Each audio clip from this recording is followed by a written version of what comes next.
when you can see the stained reflections of city lights, but you're far away at sea. What am I gonna do with you if you go back? Does anyone? What am I gonna do if you go back?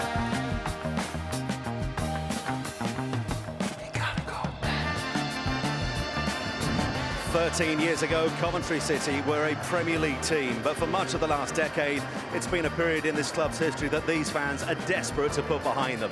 The club moved from Highfield Road into the Ricoh Arena back in 2005, and expectations were high.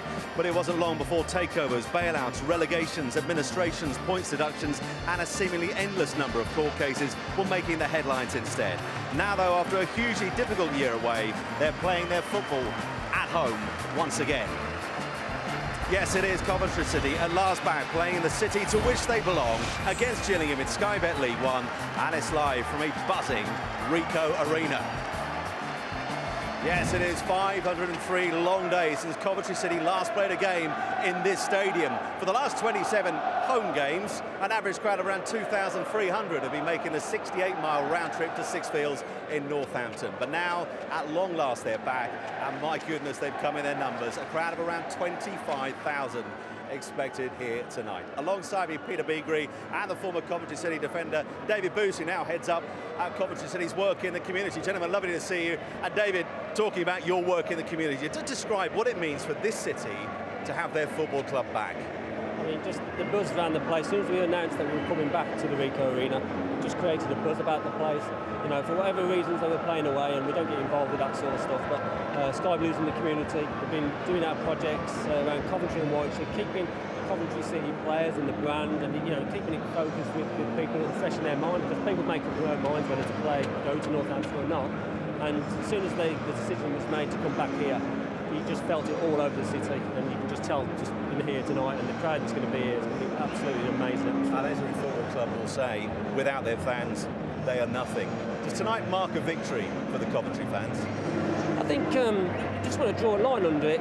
We're back at Coventry. We've got 25,000 plus fans here tonight, just wanting to go forward and move the club forward. We know that for the next 2 years, possibly 2 to 4, that we're going to be playing here. At the end of the day, Coventry City need their own ground as well, so you can off-the-field discussions will go around like that, but tonight and the next 2 years, or stroke 4 seasons, will be for the fans, for them to watch Coventry in Coventry. And Peter, for that year or so exiled down at Sixfields in Northampton, the fans voted with their feet. The huge majority refused to go. Did the owners underestimate just how much these fans, it means to them being back here? They voted with their feet, didn't they? Absolutely, absolutely. Speaking to a lot of Coventry fans, it's absolutely killing them. Not going to support the players that were pulling on the Sky Blue shirt, it's as simple as that. And we can see by the turnout tonight, and hopefully that'll continue. I can't see them getting 25,000 every week, but we're on a show tonight. They may well do, but the future's bright now for Coventry. They're back in the city. They've got some incredible youngsters on the pitch, and I think they will embrace this situation. I know you guys were chatting to Stephen Presley before the game, and he was saying that this game, for him, for the players, is right up there with the '87 FA Cup final. That is saying something, but just to put into context how big a game this is tonight. I mean, the last time we had a full crowd here was when we played Chelsea in an FA Cup game, but this is bigger than that. The whole reasons of why this is going to be full tonight is coming. And you just the last couple, I mean, I was in the ticket office a couple of days ago, stuffing tickets in envelopes, trying to get them out and make sure everyone got their tickets. You just see the smile on everyone's face here. They're just looking forward to seeing their team play. You see old faces with the stewards and all that sort of hospitality stuff here again today. And it's just bringing everyone back together, and we just move on from this point. And as Peter, as you look at these huge amounts of people who've packed into the Ricoh Arena tonight, it's a young Coventry side, isn't it? I only think 3 within the squad have ever played at this particular stadium. Is there a danger they're overawed by the occasion tonight? There is a danger, of course, depending on how well they start and things go early on in the game, but I genuinely think that these players are so talented. They've got the self-belief, and in Stephen Presley they've got the glue that have held all these youngsters together. They're quick, they're athletic, they like to play from back to front through the midfield as well, so everything looks rosy in the garden at the moment, and only time will tell, Simon, in how they react to this atmosphere. And David, I guess for Peter Taylor in the Gillingham dugout tonight, It's a difficult one for him because I guess in many ways he doesn't know what to expect. If they rise to the occasion, they could be unplayable. If they get overawed, it plays into their hands, doesn't it? He'll be giving the old speech, you know, the first 20 minutes, try and silence the crowd, do our job. You know for a fact Pete Taylor's team will be well organised and they've done their homework on Coventry. They're playing a different formation this year. But you've got, you know, there's always that little chink in the armour, and you see Cody McDonald, captain in Gillingham. You know, obviously he spent, you know, a couple of years here, and you know, he's a sort of a fox in the box type of player, and I know Coventry are going to be looking out for him because he can finish.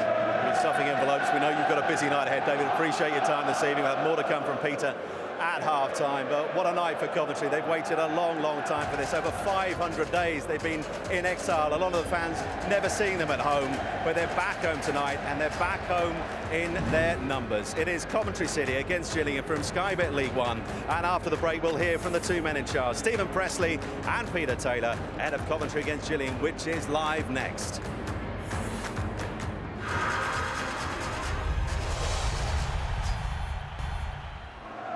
Yeah, after a season's exile, Coventry City are back here at the Ricoh Arena, and they've really come in their numbers, so many numbers, that due to safety reasons, there is a 15-minute delay. It was due to be a 7:45 kickoff.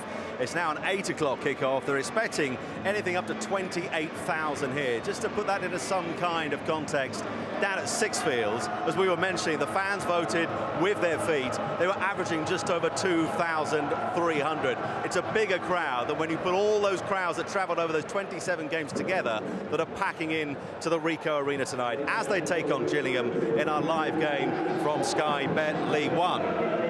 All of which means gives me a little bit more time to chat to Peter Bigby. David Booster's got a busy evening ahead, so he's gone off to do his club duties. But Peter, let's talk more then about the job that Stephen Pressley has done, because casting our minds back a year ago, they were starting the season with that 10-point deduction. How good a job has he done in keeping the team's heads above water?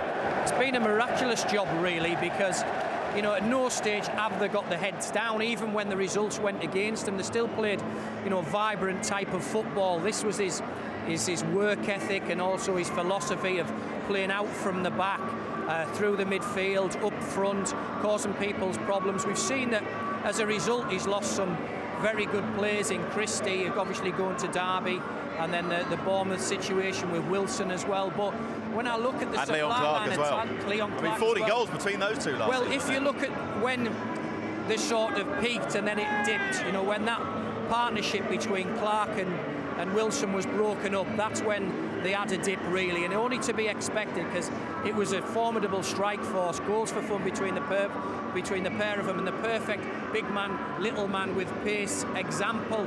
And yet, when I looked at the future for Coventry before this game here tonight, and I looked at the last game in the JPT, and they had 11 of the 15 players, you know, from the academy. That's incredible, and that's probably bore out of the situation that's happened, and can only, now that they're back at the home ground, see a rosy future for the football club. But I think for Stephen Pressley to trust these youngsters and them to really buy into him, it's a match made in heaven over this course of this last couple of seasons. Well, in the lead up to this return to the Ricoh Arena, Stephen Pressley all week has been speaking about the emotion of the occasion. How then is he feeling with kick-off just a few minutes away, albeit a delayed kick-off?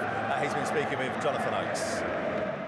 Well, Stephen, it's really happening. You're back at the Ricoh tonight. Just give us an idea of the level of excitement around the place.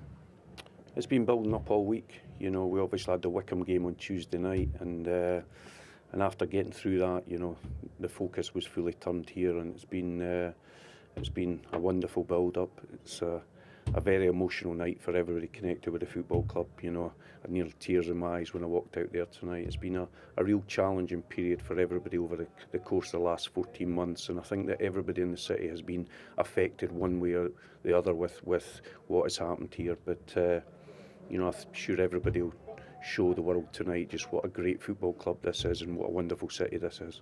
How do you expect the players to handle the emotion and produce a performance and a result befitting of the occasion? Well, I always want my players to play with emotion. That's one thing that I always demand from them.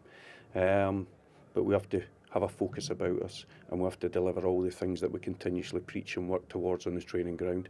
We're 5 games unbeaten going into tonight's game, so we come into tonight's game with momentum, and we're really excited. You know, I've seen this happen so many times.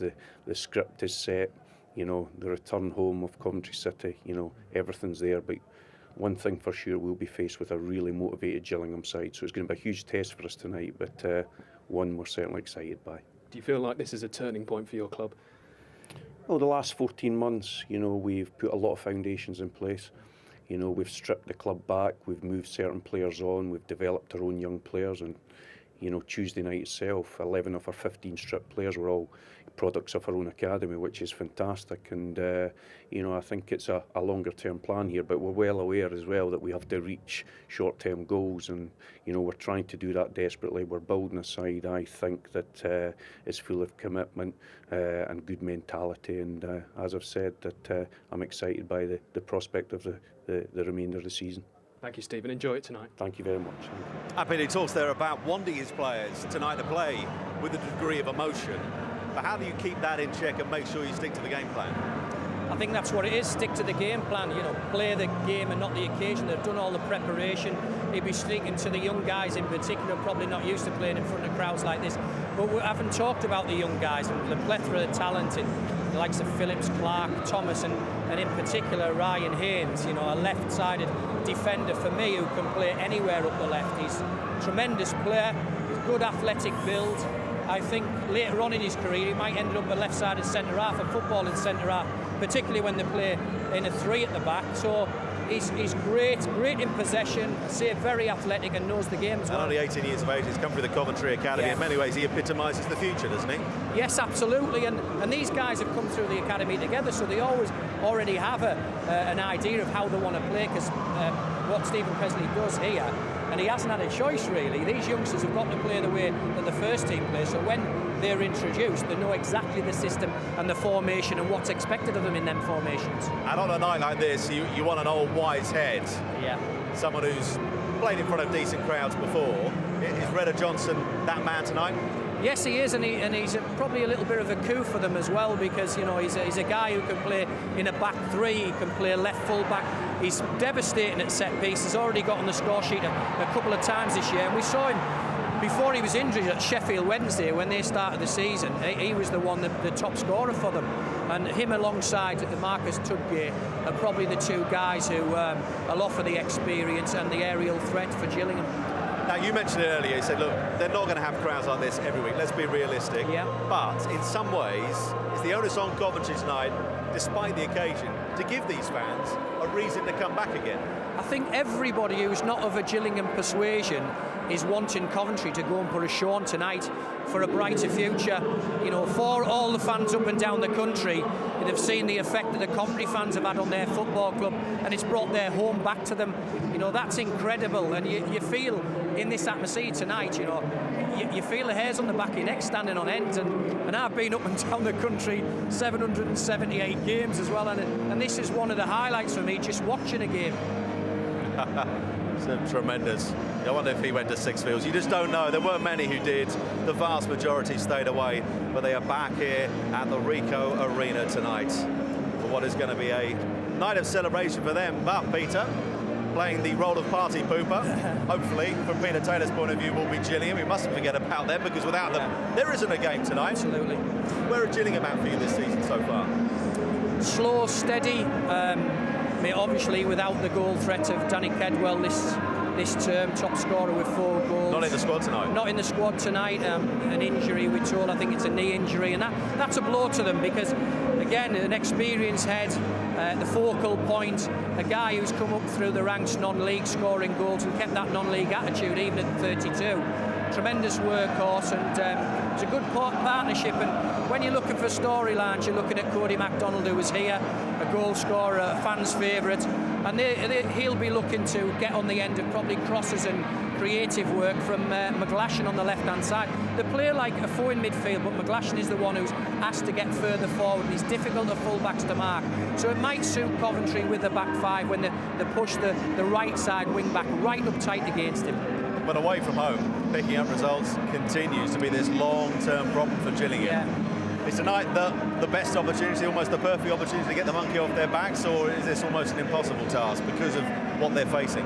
Well, I think, you know, in football it throws up storylines, and we might see Gillingham tonight put up a fight, they certainly won't lay down, but you look at the last couple of away performances, conceding 8 goals in total, and it's inherent from last season as well, as you rightly point out, Simon. So there's something for them to be a massive game for them. You know, tonight, if they can even garner a point from this result to set them up for the rest of the season. But they have a couple of creative forces as well, and they have 3 men in midfield who can, you know, actually get the foot on the ball and pass as well. So, you know, it's a difficult task taking into consideration the circumstances for Coventry and the opposition they're up against. Well, how's Peter Turner feeling then ahead of tonight's big kick-off? Let's find out now. He too has been speaking with Jonathan Oakes.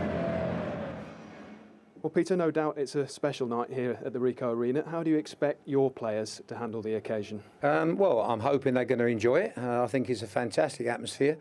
Can I, excuse me, firstly say that I'm delighted for Coventry supporters. I think it's lovely that they can come back and watch their team at their ground. I couldn't imagine what it's like having to go to another ground all the time to watch them. So I'm pleased for them, pleased for the football club. But we're, of course, hoping that they don't start off with a good result.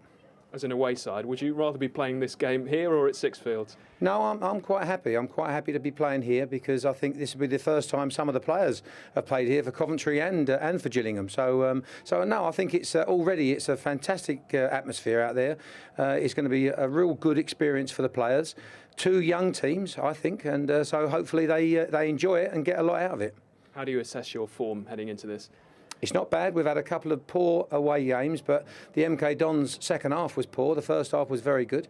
Barnsley were much better than us, but apart from that, we've done okay this year. We're doing slightly better than we were last year. We're a young group. You'll see tonight we've got some pace, and hopefully they can run around nice and quickly and cause a few problems. You've scored plenty so far, but let a few in as well. Can we expect more of the same tonight? Well, you never know. That one thing at this level, at times, us managers, we don't know exactly what the players are going to do. They're a little bit more inconsistent at this level. But as long as they run around enough and they work as hard as they possibly can and do it in an organised way, then us coaches are OK with that. Thank you, Peter. Best of luck. Thank you. Thank you. Peter, we mentioned no Danny Kedwell for Gillingham tonight. Where is the main threat going to come from then? Well, I think I like Jimmy McGlash, and I think he's tremendous, and I think on wide open spaces like this today, if they can get the ball to him, he can cause real problems. There'll be a lot of space in between wing back and the right-sided centre half as well. And as I say, he plays lopsided, so therefore there's a lack of defensive duties for him. Give him the ball, he's the alternative, get it wide and often. And again, with 3 centre halves maybe occupying Cody MacDonald, there's going to be spaces there. If the communication from the 3 centre halves is not good enough, you know, he can certainly cause a threat in behind as well. A delay doesn't cause any problems for the players in terms of their last-minute preparations, is it? Not 15 minutes, you know, if we're talking more than that, then it does. But again, I think we've got to factor in the anticipation, and Peter Taylor, I spoke to him before the game, and he was really surprised when I said that there was going to be possibly 28,000 here. You know, there was a real look of shock on his face. He wasn't aware of that. But the other thing that came across talking about tonight, again, and we've mentioned it, fans up and down the country, he was generally, as we saw in the VT there as well, pleased for Coventry City to get the identity and the home ground back. Is this one of the great football stories to see them back here? Absolutely, yeah, without a shadow of a doubt. And again, you know, it is a massive plus for them because the sacrifice is not to go to football every Saturday for a fanatical fan, you know, and the vast majority of Coventry fans are. Remember they were getting 10,000 plus last year, so there's 9,000 people, 8,500 people who are walking around, unfortunately shopping, causing a hole in the wallet as well, and spoiling their Saturdays, you know, every other week. You just send shivers through these fans, the idea of shopping on a Saturday afternoon or the weekend instead of playing football. Magnificent scenes here at the Ricoh Arena, and the contrast, Peter, for the players as they walk out. This young Coventry City side have been turning up at Sixfields in front of a tiny crowd with protesters up on the mountain at the end of the stadium. It's been a redeveloped ground, it's been a building site at times. The contrast tonight couldn't be greater, could it? It couldn't, Simon, and it should be inspirational. And if they take on board the justification felt by the fans, and that can up their output by anything from 10% onwards, then it should inspire them to a very, very good performance. 28,000 they're expecting in here tonight. Earlier we saw the groundsman who's pulling his hair out because you'll see on your pictures in a minute there's a couple of large track lines down the middle of the pitch here. He's had so long to prepare for this, but just a couple of weeks ago, there was a massive games fair here at the Ricoh Arena. There were huge tents going right down the pitch, which is why we've got those tram lines. The groundsman pulling his hair out, wasn't he? I'll tell you what, yeah, national TV, live on Sky, and plenty of excuses for players with a bobble. So here we go then. 503 days ago was the last time Coventry walked out here at the Ricoh Arena. The vast majority of these players were not involved back then. Only 3 of them in the squad. Remember, that time 503 days ago when they were last here at their home ground. It's been a long exile, but finally they're back. It is Coventry City against Gillingham in Sky Bet League One. We're ready to go. It was a delayed kick-off, but it's been well worth the wait because the atmosphere is absolutely electric. Let's join our commentators, Don Goodman, and first, a very good evening to Bill Leslie. What a night. What a night for Coventry City Football Club. What a night for the city of Coventry as a whole. It's often said that the darkest hour comes just before the dawn, and now finally Coventry City stand at the dawn of a new day for the football club. The Ricoh return, the end of the Sixfields exile, and what the manager Stephen Presley has called the biggest day for this club since the FA Cup final win back in 1987. And I tell you what, Don, it feels just like that. Well, I have been to this stadium on countless occasions, and I've been here when there have been massive crowds. I don't think I've ever seen so many happy faces, so many excited faces. They are back home and they're excited about it, and rightly so. Cup final, Christmas, birthday, New Year, all wrapped up into one for the supporters of Coventry City here tonight. And this is the lineup that will look to bring them a winning return here at the Ricoh. Just one of this side started the last match they played here. That was against Orient back in May 2013, and that is the Scotsman John Fleck. So a new experience for most of these players, but not Coventry-born Jordan Clark. He comes back into the side after he missed the game at Swindon with illness. Frank Nublet has come in on loan from Ipswich on transfer deadline day. He makes his debut, so 2 changes to the side that started the last league game at Swindon's county ground last weekend. It's been a pretty good week for Gillingham all in all, back-to-back wins in all competitions, but injury has struck. Top scorer Danny Kedwell has a knee problem, and he's replaced by former Southampton trainee Ben Dickinson. There's no Gavin Hoyt, the former Arsenal fullback, sent off in their Johnston's Paint Trophy win at Stevenage on Tuesday. Callum Davis, the man who comes in for him. So 2 changes as well to the side that beat Crewe at the Priestfield last weekend. Strange scenario here in that nearly as many Gillingham players have played here at the Ricoh for Coventry as Coventry once have. Former Sky Blue striker Cody MacDonald, he's over his recent injury problems, scored last week, and Stephen Bywater had a spell here on loan back in 2006. The other deadline day signing for Coventry, Seb Hines, is among their substitutes, along with in-form striker Josh McCoy. Luke Norris started and scored against Stevenage in the Johnston's Paint Trophy for Gillingham. He finds himself among their substitutes, though. So key men, who is going to get the goals for Coventry City and for Gillingham? They've been a bit more conservative in their approach this season. Can this man make the difference for them, though, Don? Well, what an opportunity for him, you know. He was in the doldrums, wasn't he, at Ipswich? He hasn't been very prolific, but coming here really represents a wonderful opportunity for him. And Coventry really need to find somebody to take the bull by the horns and end up scoring the goals that the likes of Callum Wilson and Leon Clark were able to do last season. Well, this man was released by Stephen Presley because he didn't quite fit in at the Sky Blues. He returns here, I'm sure, with a point to prove, Don. Well, you always do. You always go back to former clubs and you're desperate to do well. And he's proven at this level now. He had a really good season last season. He's already got a couple of goals at the start of this campaign, and his confidence is going to be high.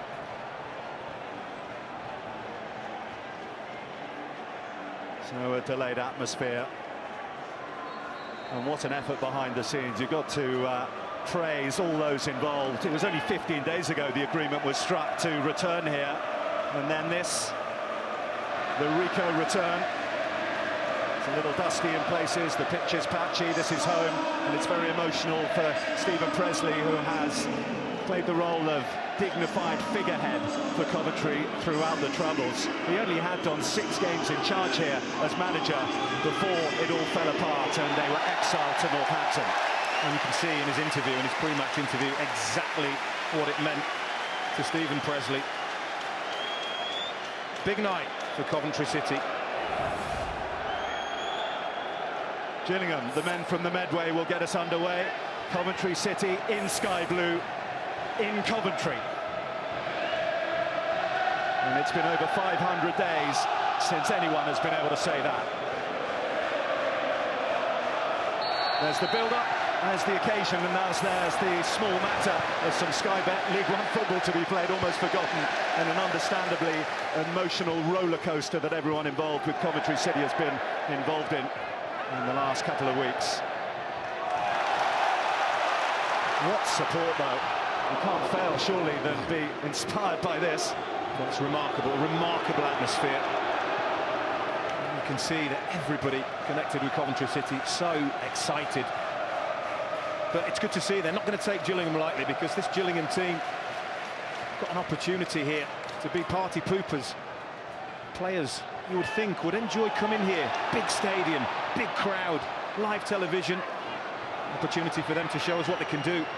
And this is Aaron Morris on the ball for Gillingham, wide to Jermaine Jaglashan, and what a good ball that was. A real tester that bobbled beyond the outstretched leg of Cody McDonald. Well, right on cue. And it's interesting to note that Gillingham have got Jermaine McGlashan on this right-hand side, often plays on the left. I wonder if that's anything to do with young Ryan Haynes' ability to go forward. Wants him to take him the other way, maybe, and nullify young Ryan as a threat for Coventry. But you can see, get down the sides, it's Morris that plays it in for McGlashan. Perfect ball, isn't it? Between the goalkeeper and the last defender, screaming out to be attacked. And they're oh so close. McDonald just can't get on the end of it, but good start from Gillingham. Well, it's one of the things, isn't it, about a three-at-the-back system. There's often a little bit of space in behind the wing-back, and McGlashan just the man to exploit that. And really to the fore in Cheltenham's excellent run to the playoffs in League Two a couple of seasons ago. Beaten in the final eventually by Nick Powell and Crewe Alexandra.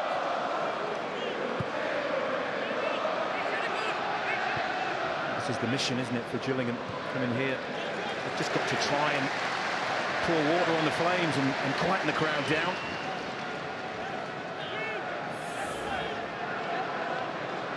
Started this season as the division's entertainers, haven't they? Plenty of goals they've scored, but same token, plenty of goals they've conceded. And that was Coventry's mantle this time last year, wasn't it? Precisely Coventry this time last year.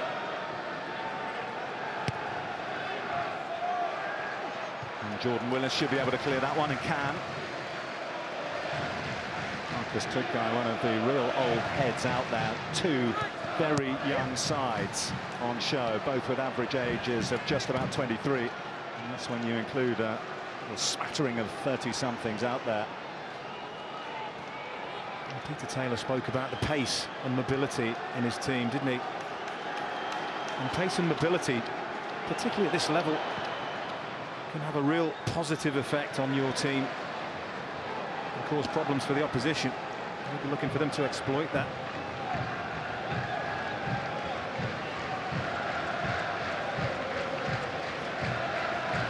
You mentioned how this time last year they were scoring plenty and conceding plenty. There has been a consolidation and conservatisation, really, of the Coventry squad, in that they've gone to this three-at-the-back system and stopped conceding. By the same token, they've stopped scoring as many as well. Well, that was the thing. I mean, you know, I think they lost 49 league goals when they lost Leon Clark, Callum Wilson, and Frank Musa is another one that's gone. Weighed in with a few. That is very, very difficult to replace at any level. 49 league goals. One of the reasons they brought Frank Nouble in. He's got a good footballing pedigree that he came through the academy at West Ham United.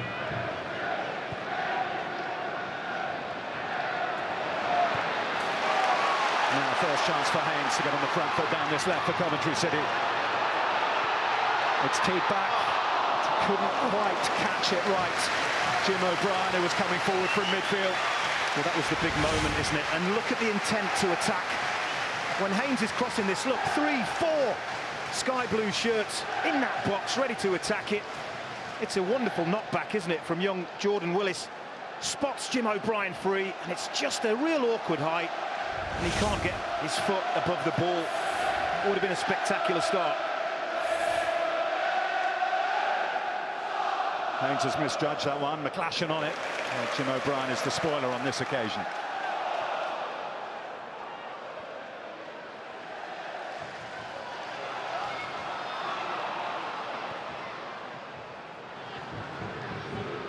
Cody McDonald. Plenty of pace up front with Ben Dickinson. Not shy to throw bodies into the box. There are three waiting in the middle for a potential cross here for Gillingham. In it comes. An experienced Webster can get it clear for Coventry. They'll come again through Dickinson. And it's well tidied up by Jordan Willis. And right to Haynes. Well, it's a wonderful cocktail. You've got the return of Coventry here to the Ricoh, of course. You've also got so many homegrown players, and many of them Coventry born and bred, who understand, even if they weren't aware of it the whole time, exactly what it means to this city. I'm sure their parents will have told them, their friends will have told them, if they needed telling. I'm sure they didn't. It's historical, isn't it? Historical day in the football club's history. And they're a huge part of it, the players. Big responsibility on them, trying to get the right result.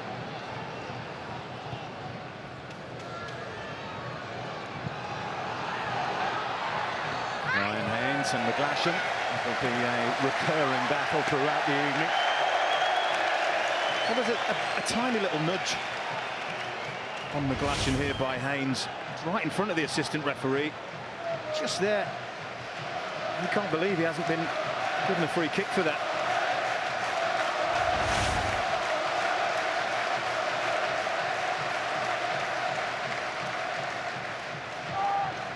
It was okay, wasn't it, that we had the atmosphere before the game, but so far, in 6-7 minutes, it's lived up to it, hasn't it? It's been a very open, entertaining, attacking game. Long may it continue.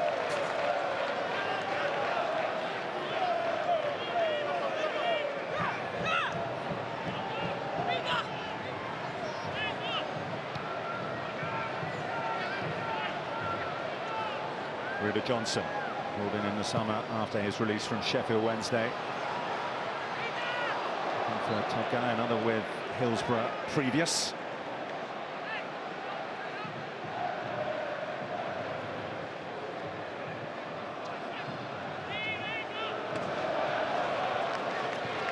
Callum Davis, who is by trade a centre-half, but because of the suspension to Gavin Hoyt, he picked up 2 yellow cards in the win at Stevenage in the weekend of Johnston's Paint Trophy. Because of an excellent performance in that match, he captained the side. Callum Davis will play right back tonight.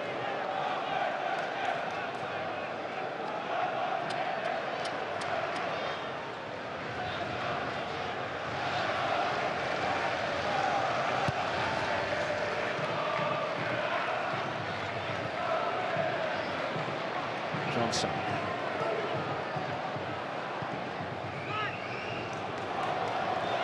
Using his strength well to hold off young John Egan, who came through the Academy of Light at Sunderland. That's cut out by Joe Martin. And Dickinson can surge forward. We've already seen what pace he brings to the Gillingham party. Oh, he's clearly got a real turn of pace, hasn't he? Young Ben Dickinson. Good touch on by Tugan. Nuble, first on the scene here for Coventry.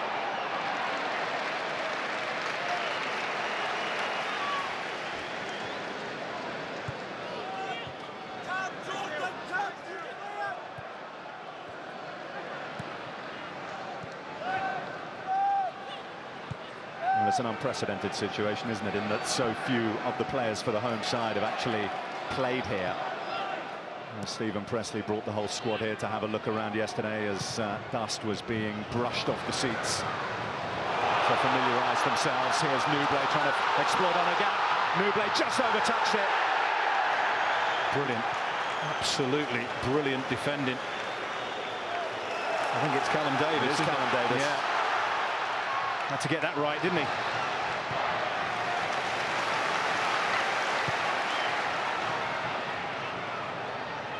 Connor Thomas. Now Haynes. Ryan Haynes who has Turgay coming to the near post. There's Nublet! Welcome home! Fred Nublet on his debut. Coventry 1, Gillingham 0. Well, welcome home indeed. What a start it is for him. Spoke about replacing the goals of Clark and Wilson. He's got every right to celebrate and enjoy. And listen to the crowd. They're back. They're celebrating a home goal. And what a goal as well. Jim O'Brien does fantastically well. And we've spoke about Ryan Haynes and his willingness to get forward and great presence of mind. He doesn't panic.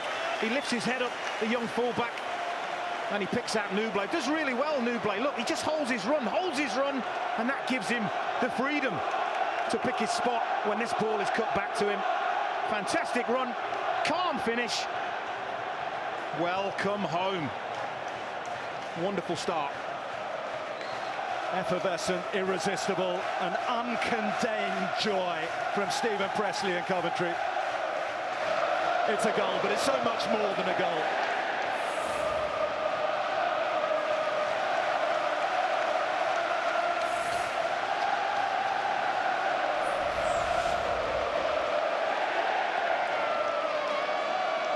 It's a small matter of a League One table to consider as well, and 3 points tonight would shoot Coventry City several places up a minimum of 7 places, and that's another carrot for them.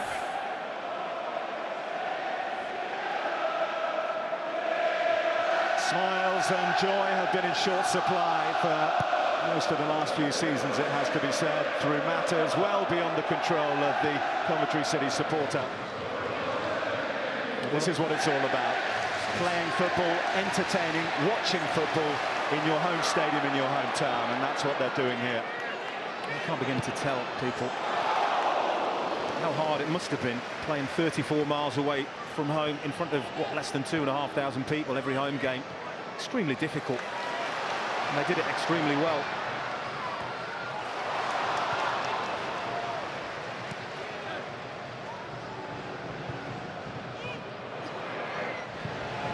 Trying to run in behind. Webster appears to have it under control. There's an element of unpredictability to the pitch, and it may just have contributed to Webster's clearance there.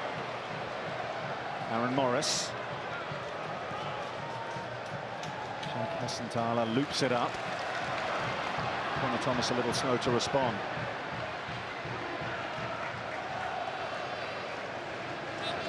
Callum Davis.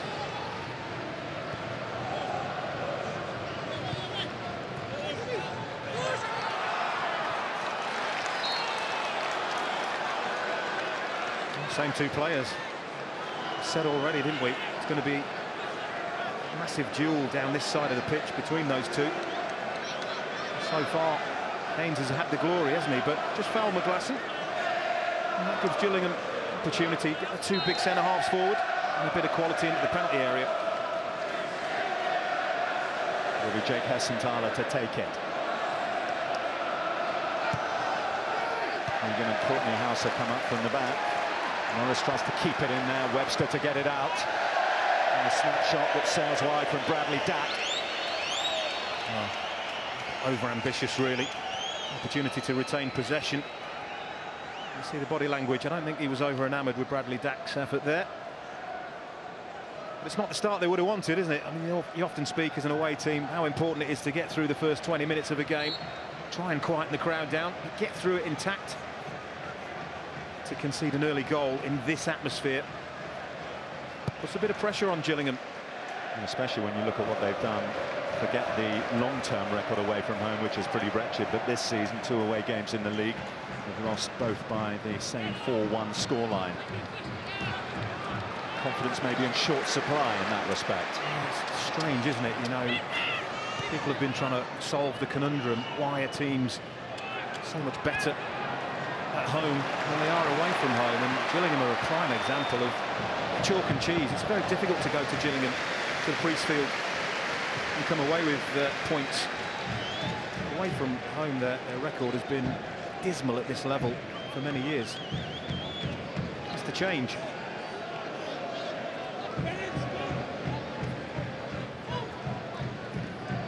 From Nublet, Turgay. Looking for Haynes. He was quick to arrive on the scene. Now Turgay. Could be a bit of space for McGlashan to work with.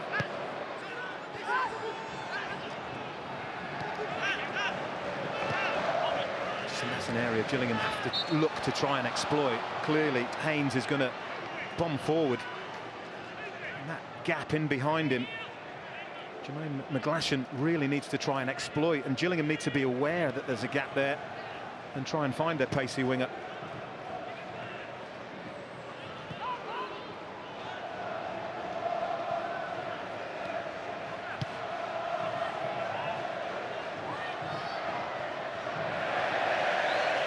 Intention there.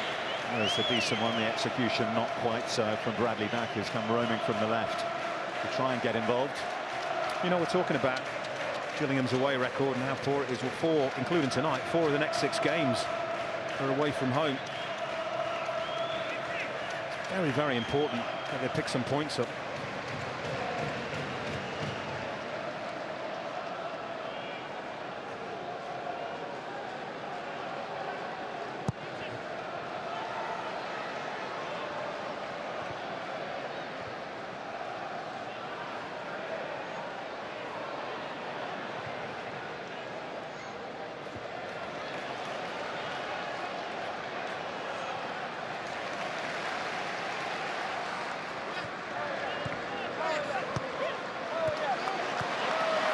Really neat play, Connor Thomas at the heart of it.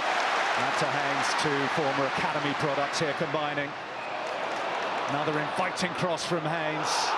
An appeal for handball. Keith Stroud, the referee, is not going to give that. Again, it's another delivery from Haynes. Martin goes up, you can't give penalties for that. May brush his arm. He's back to the ball, hasn't he? Not even looking. You do not want referees to be giving penalties for incidents like that.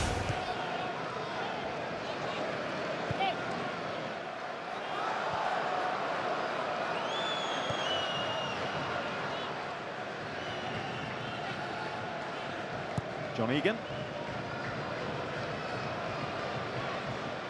David McDonald just leaning into the back of Redder Johnson, who always seemed to have the upper hand in that duel. It is amazing how often you see forwards chasing defenders initiate contact. It just gives the defenders an easy out, doesn't it? They touch them, they're going to fall over, and mostly referees are going to give them free kicks. Don't give them the opportunity.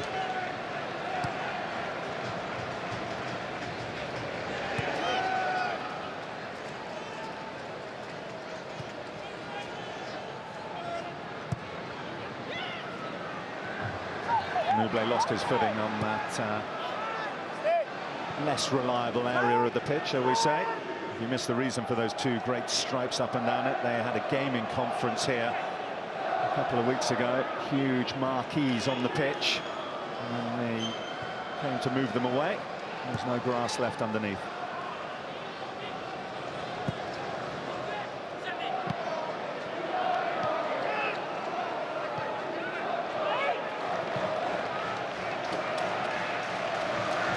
Courtney House, borrowed from Wolves. It's a second and a third bite at it, but he's given it to Connor Thomas. Now Jim O'Brien.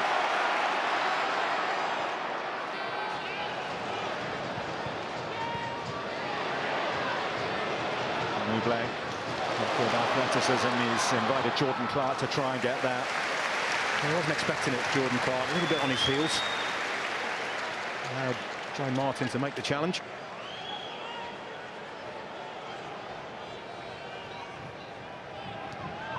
Jordan Willis.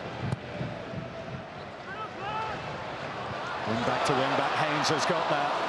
The guy couldn't divert it beyond Stephen Bywater in the Gillingham goal. Well, there's no doubt about which individual player is having the biggest impact on this game, and it's Coventry's left wing back, isn't it? Ryan Haynes rises well, nearly manages to knock it down to Marcus Tudgay. But in the opening 20 minutes, everybody can see what all the fuss has been about, can't they? He's still only 18 years old. Last year at the age of 17, he was captain of the Coventry under-21 side.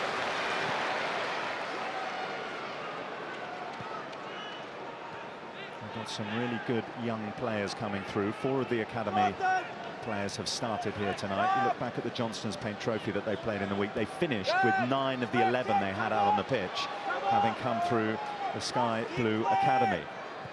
Of course, in a way, their hand is forced because of finances and such, but many of them deserving their place in the side, most of them. Yeah, it's a talented boys. It's promising and it all goes well, but Coventry, like many other clubs, particularly at this level, have to rely on their academy system, bringing these youngsters through. There's Haynes again.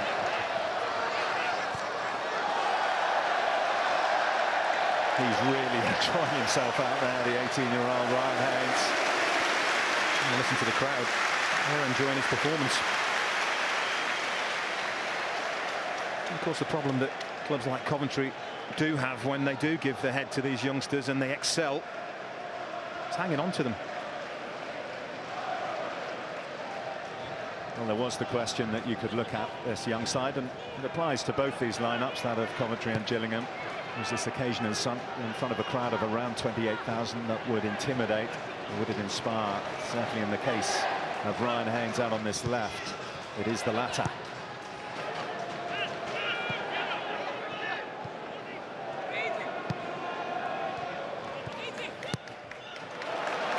O'Brien looking for Newblay, the goal scorer. Lovely flick for Connor Thomas.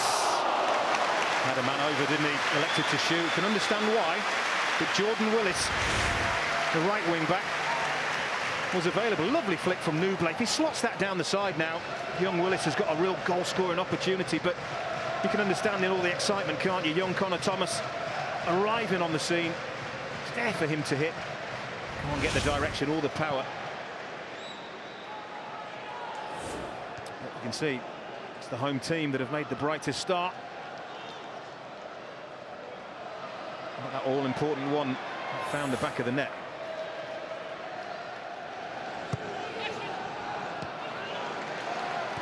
Gillingham seem a little bit rattled, don't they, since the goal? They haven't really caused any problems whatsoever, and it's Coventry and their system actually dictating proceedings over the system that Gillingham are playing.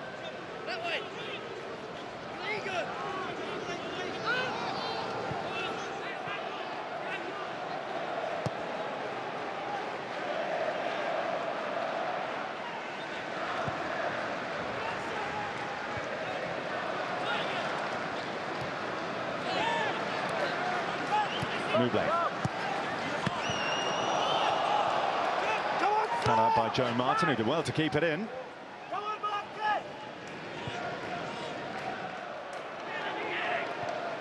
Now Callum Davis.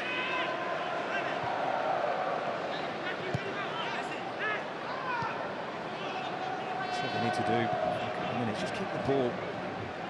Enjoy a little bit of possession. You don't have to force it.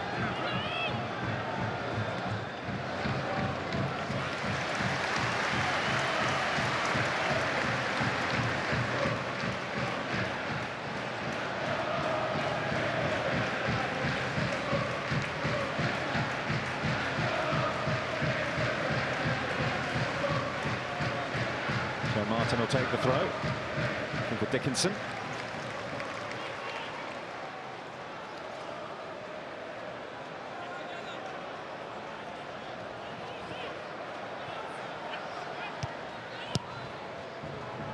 Hoisted in for McDonald, but Miller Johnson can power it clear.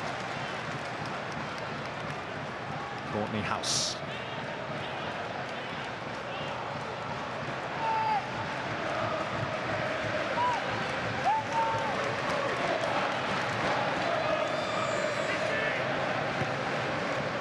Trying to release McGlashan, but Haynes is back on defensive duty for once. House allows it to bounce. Finds Martin.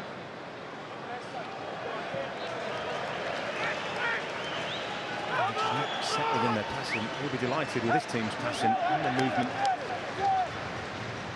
Breathe easier if they could get another goal, though. Just give them that extra little bit of a cushion.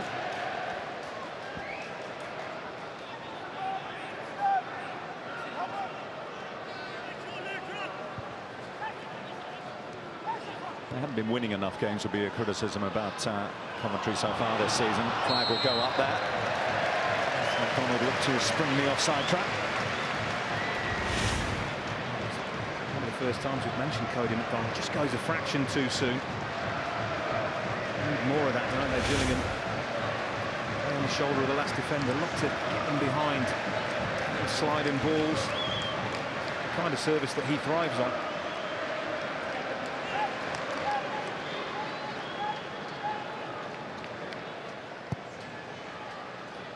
In league terms, Coventry unbeaten in their last 4 games. Only 1 win in that time, though. Both these two actually coming into this one on the back of much changed sides, scraping out narrow wins in the Johnston's Paint Trophy in the week. Both away from home as well. Coventry City with Josh McCoy, who's been left on the bench tonight, getting the only goal at Wycombe Wanderers. And Luke Norris, who's been left on the bench for Gillingham, getting the only goal, a penalty, Graham Wesley's Stevenage.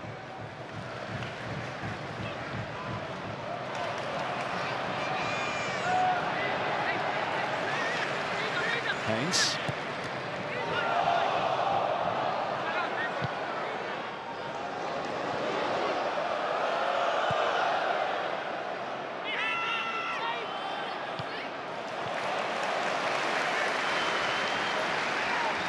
On by Fleck.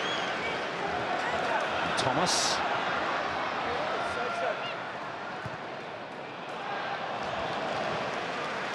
The guy looks to the heavens as he misplaces his pass.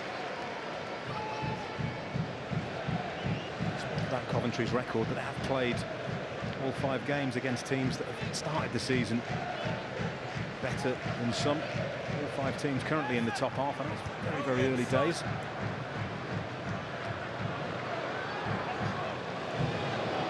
For the record, these two separated by just a point in the table. Newblade trying to bulldoze his way through. He's strong as baffle, and he's won the free kick here for Coventry. Oh, and what a wonderful start he has made to life at his new club. Lovely skill, high on confidence, isn't he, after the goal? A little bit of a soft one. He brings with him frustration at being kept on the fringes by Mick McCarthy at Ipswich as well.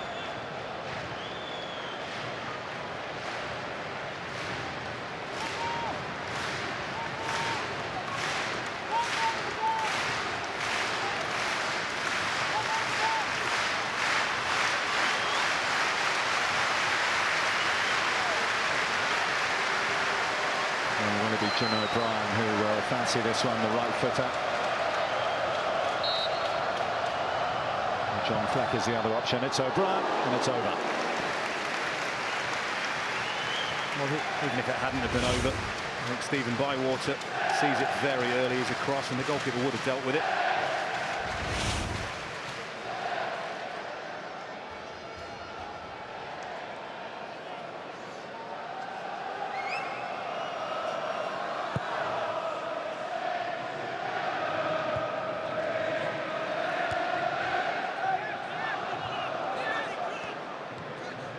Good guy.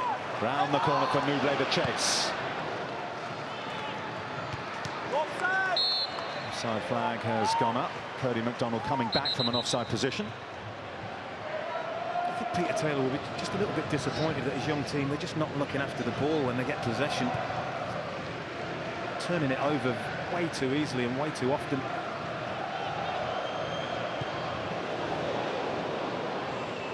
Unpredictable surface, nearly doing for Stephen Bywater there. Meaty challenge from Jordan Willis, doing for the advance of Ben Dickinson. Good old-fashioned one, isn't it? Supporters love these, don't they? Fully committed. Gets the ball. Really strong challenge. 2 good, honest lads.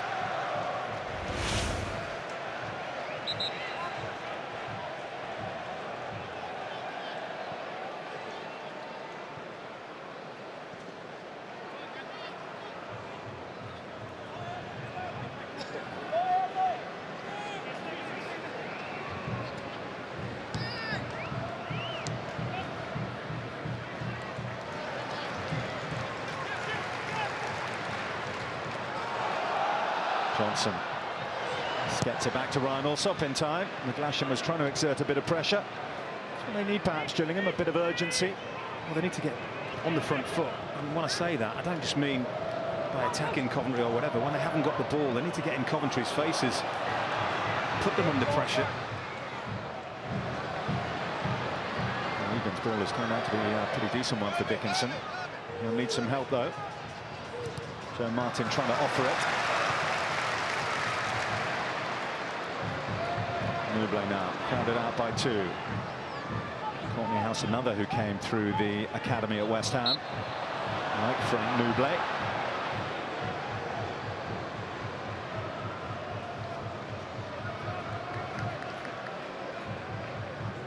So past the half-hour mark of Coventry City's home return, and they lead by a Frank Newbley goal to 0.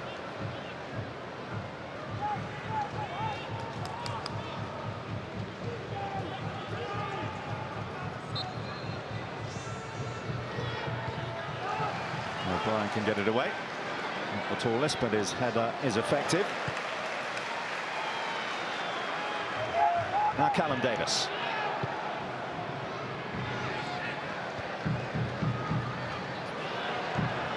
For Cody McDonald, who looks for Dack, who looks to return it to McDonald. Stooping was Webster. McGlashan, this is better for Gillingham. He goes low to an area well marshalled by Reader Johnson. Yeah, apart from about 2 minutes into the game when McGlashan put right across the face of goal, it's the first time Gillingham had anything to really concern Coventry City in this game.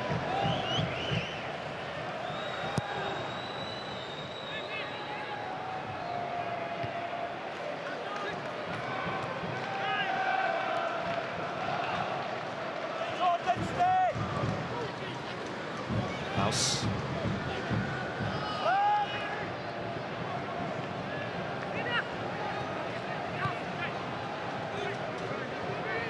Hessenthaler.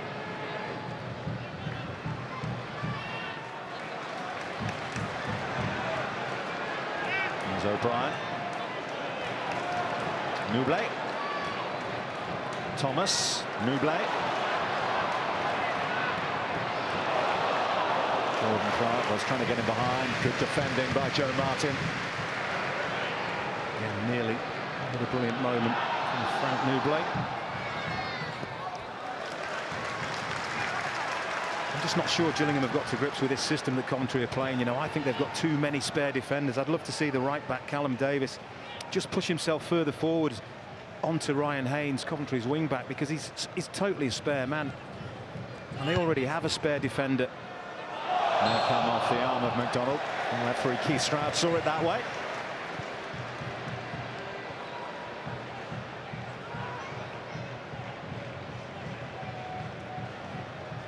"47 games he played in the sky blue of Coventry, Cody McDonald, over a couple of years spell here.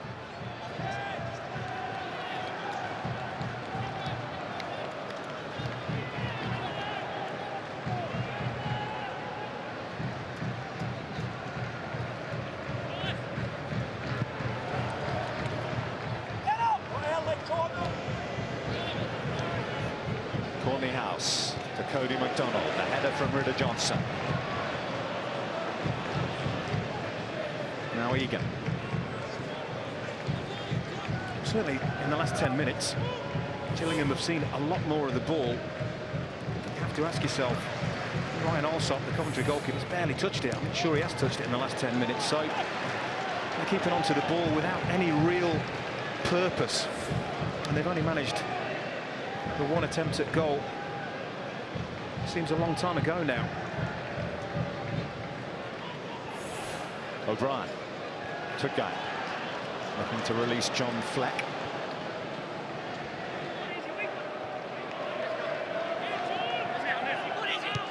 Callum Davis. McGlashan.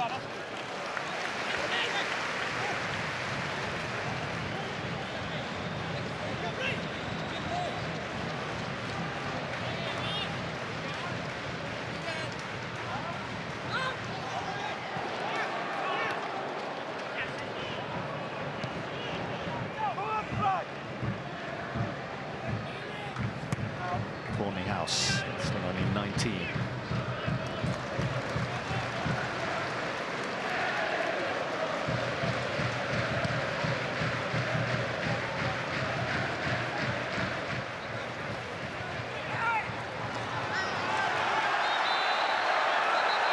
Pushing and shoving there. Joe Martin unhappy with the attentions of Jordan Clark, and the referee keeping an eagle eye on what's going on. Yeah, he's looking to see if anybody's raising their hands, and you know what? It's just not worth it. This kind of an incident is not worth getting involved in. Yes, emotions are running high. Yes, it's a big occasion, a big crowd, but even if you're unhappy with what an opponent has done, hurt him by playing well, using the ball.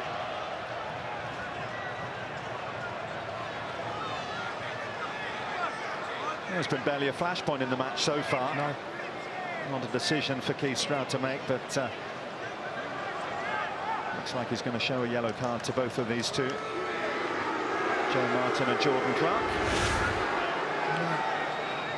Having a little scrap there, but I mean, he pulls his shirt and he pushes him, and that should be the end of it. But Joe Martin not happy that Clark has decided to push him, and it's all handbags in it. It's totally unnecessary. And now you've got two players on a yellow card who can't afford to miss time another challenge. Both in an area of the field where they will probably be meeting again. Absolutely.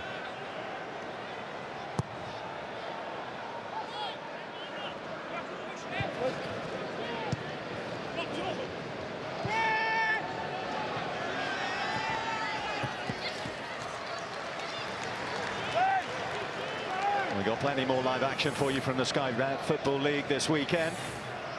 Tomorrow, midday, we're at Kenilworth Road, Luton against Plymouth. That is on Sky Sports 1. And Sunday, same time, same channel, Burton Albion against Portsmouth.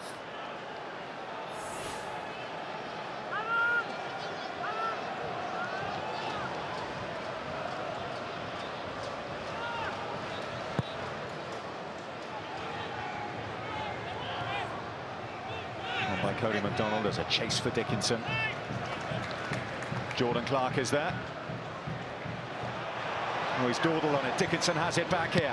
McDonald manoeuvring in a far post position. Did well to cut it out, Coventry. Now they can think about getting on the front foot.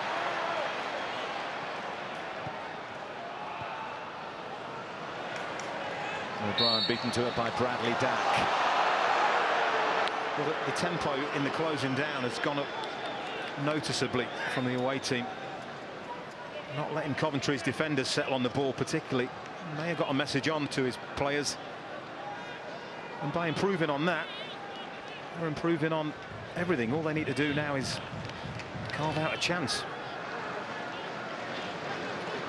That could happen here as Joe Martin lofts it in up towards Courtney House, led by Haynes.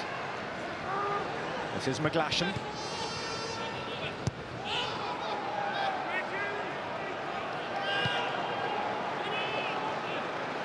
Hessenthaler nearly got caught out by the pitch.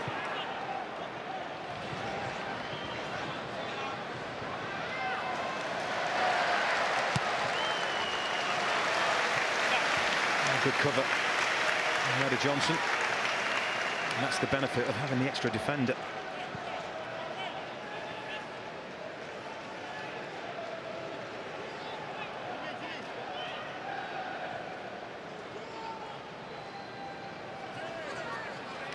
McGlashan and Dack, the two wide players, both cropping up on the same side.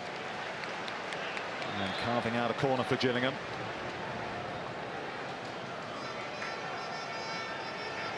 And certainly as the raucous atmosphere has mellowed a little, have grown into the match. Yeah. When you're struggling to create chances, obviously set pieces give you an opportunity. First corner of the game. It's loose in the box. And there's a chance for John Fleck to run it out. That's got caught up under his feet.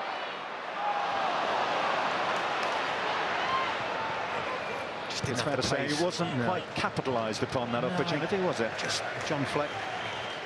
Pace isn't his biggest asset. Little smile from the manager.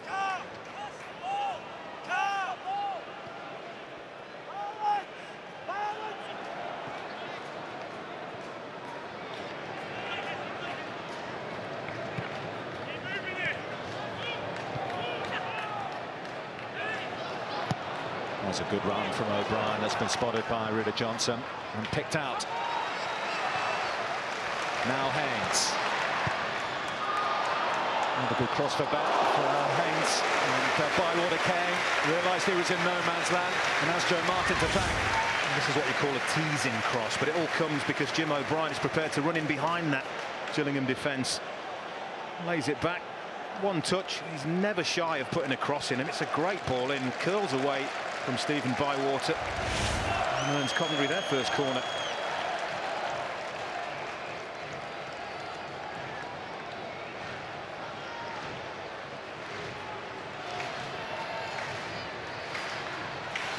Well, they count themselves out. Coventry on the edge of that 6-yard box, and it's Cody MacDonald who can clear. Haynes. Oh, he's danced away from trouble down the right this time, Haynes.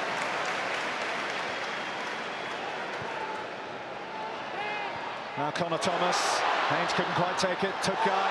Rita Johnson. And Courtney House in the nick of time. Takes it off his toes at the expense of a corner. Lovely move though. Yeah. Pressure's coming on now. It's really important for Gillingham and Peter Taylor's team that they do not concede another one before half-time. Game stays as it is as they go down the tunnel. Gillingham are still in this, but you do feel if Coventry get another one, it might just be enough to knock the wind out of the away team's sails.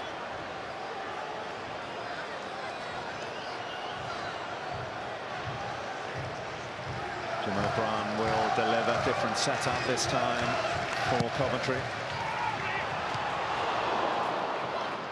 Bradley Dack trying to get there ahead of Jordan Clark. Fleck. Haynes.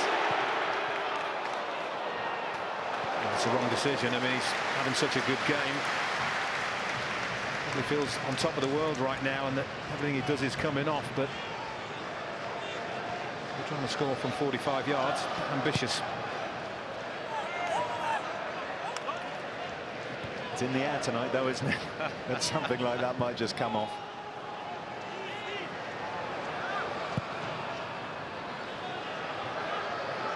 Davis. Hessenthaler. Back caught by Thomas, but it's advantage played by Keith Stroud. Can Gillingham take it? They found McGlashan, who is onside. Near post patrol by Andy Webster.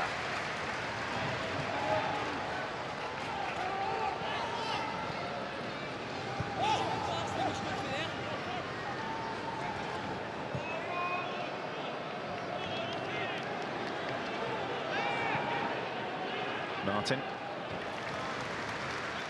winning the throw off Jordan Clark and finding Dickinson.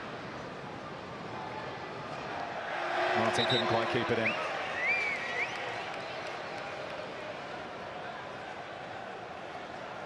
What a game he's having. With a good game comes enormous confidence. Look at that wonderful quick feet. Ducks inside, feels like he can take the whole Gillingham team on, but lovely balance when he's running with the ball. Maybe took on one too many, but the man very, very high on confidence. And he's the youngest player out there tonight.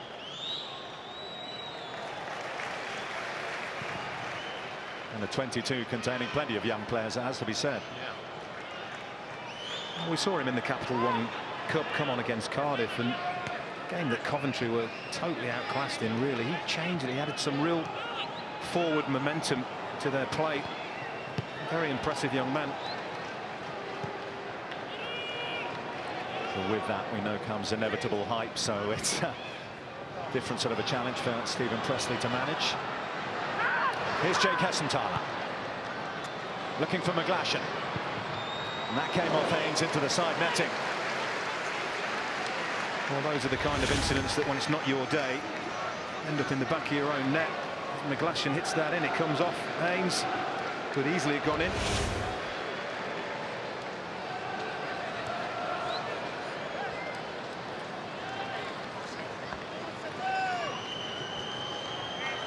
Last 30 seconds of normal time at the end of the first half. Coventry corner. Dack will take. That's the kind of corner that has managers pulling their hair out, really. Very, very poor effort. Opportunity, wasn't it? Good delivery in there.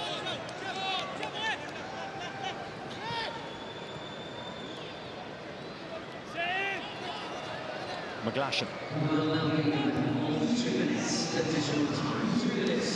Go back to help out. Only playing it into the path of Bradley Dack. He took a risk there, didn't he, Marcus Tudgay, trying to bring that ball down. He's conceded a very, very cheap corner. He'll be hoping that nothing comes of it.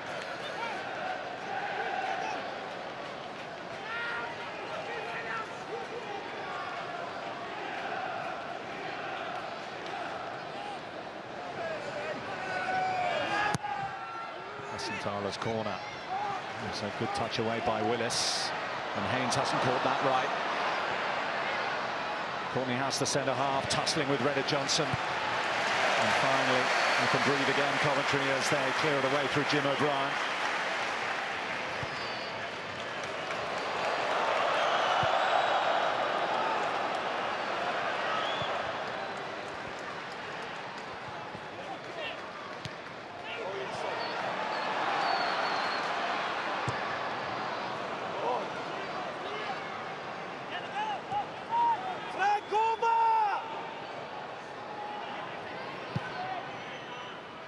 Jake Hessenthaler. Came a long way there, Allsop. Thought about diving in and then thought better of it. Well, he knows. He doesn't need anybody to tell him. He just made a really poor decision to come out your goal there when you've got a pacey player. Just got away with it, the goalkeeper. Relieved. Well, as part of the deal that took Callum Wilson from Coventry to Bournemouth, Ryan Allsop and Josh McCoy, who's on the bench, came here as make-weights in the deal, as loan players, both initial 6-month loans, but we're told there is a view to extending that if required. But the story of this first half has been a dream debut for Frank Nublet, who opened his account here as Coventry City had their dream return home. So far, so good. Half-time, they lead Gillingham by 1-0. Well, the last person to score here at the Ricoh Arena for Coventry City came against Doncaster back in March of last year. Cyrus Christie was the man to get on that occasion, and on debut, Frank Nublet, brought in on transfer deadline day on loan from Ipswich, has opened the scoring. So Coventry are back at the Ricoh Arena, 503 days away. It took them just 9 minutes and 30 seconds to get back amongst the goals. Delight for Pressley, but at 1-0, Gillingham are by no means out of this. Reaction next.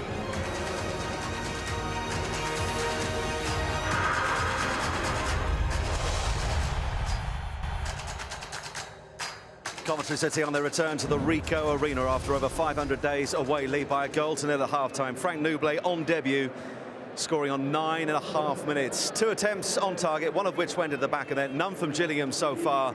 It's Gillingham just shedding possession at half-time. Peter Bigrey is alongside me. And Peter, we spoke before the game about whether the occasion might overawe the Coventry City players. You'd have to say not a bit of it. We came out in the bask in the glory, didn't they? First 20 minutes they were absolutely superb, worrying Gillingham, playing with width, playing with pace, being aggressive as well in possession, with their passing and with the closing down. It was a tremendous start, and it's everything that Stephen Pressley would have wanted. And ahead of the game, this man wanted to speak about Ryan Haynes. You should have seen him up there while watching, because he was just looking as pleased as a Cheshire cat that he picked him out, because he had a brilliant first half, didn't he? Yeah, he did. He's a fantastic player. He's a brilliant athlete as well, but more than anything, he's got that temperament to play on a big stage, and even higher. He was instrumental in that first 20 minutes, which were blistering, as we say. And instrumental in the goal, because he's got some delivery on him, hasn't he? Yeah, he has. He's got a wonderful left foot, but you've got to get in the right areas. And we said about Coventry getting hold of the game, brilliant in possession, fantastic individual play, but also a team ethic there. Pass and move, pass and move. The young man gets his head up, absolutely brilliant, because it was easy to panic at that stage there as well. Yeah, 18 years of age. That was the pass of someone a lot maturer, wasn't it? Oh. Head up, knows what's going on. Head up football, presence of poise, awareness of in and around him when he's in a great position, easy to get flustered, picks out the right pass, and the pace is right on the ball. Nublet, great debut. And easy when you've only got 1 goal in his last 17 appearances. to fluff that kind of moment, isn't it? Absolutely, and what he did was he just produced a big surface at the ball, came off the side of his ankle there, astute finish, and as you say, he's not a recognised goal scorer really, but we've seen in that first half he's all about pace and trickery. And did we say early on, particularly I'm thinking of the 5th minute, the chance for Jim O'Brien, which he snatched at, could have been a spectacular start to life back here at the Ricoh, that when they are going forward, Coventry, they're committing numbers, aren't they? Committing numbers, and everybody's comfortable in possession, they lend the ball to each other. Have a look at the movement here, people coming towards the ball, wanting to get onto it, want to express themselves, passing the people in tight areas as well, trusting their touch and then transferring it wide. You know, it's great as a team when you can get balls in the wide area, because they're the most difficult crosses to finish, but and that for Jim O'Brien would have been the goal of the season. It would have been absolutely brilliant, would have been a tremendous start. Wasn't to be. This is a start for Connor Thomas that came on 22 minutes. And are they adapting formation as they go forward? Yeah, absolutely. It's usually Fleck who's just in front of the back three, but they're all good in possession, so they can pass out from the back. But again, they get it wide here. You're looking for options. There's 2 and 3 people moving towards the ball, and as people are moving towards the ball, we can see in the background they're moving away to create spaces for people to move into and exploit it. Tremendous this was. Great movement, great awareness, tremendous flick, and just the wrong choice there from young Thomas. And just briefly on Gillingham, from what we've seen in that first half, do you agree with Don that they need in second half to get in their faces a bit more? Get on the front foot more? Yeah, they do, but that's easier to say when you've got people who are so comfortable when there's pressure on them. And if you go too tight, they can pass around you or they can pass through you. But we've seen with isolated incidents with Jermaine McGlashan getting on the ball there and putting crosses in, he's a constant threat on the break. Well, for the fans here, not surprisingly, it is proving to be a night of celebration. It was always going to be that way, as a 28,000 strong crowd, including him, again, back into the Ricoh Arena, and it's going very well so far. They lead by a goal to nil at half-time.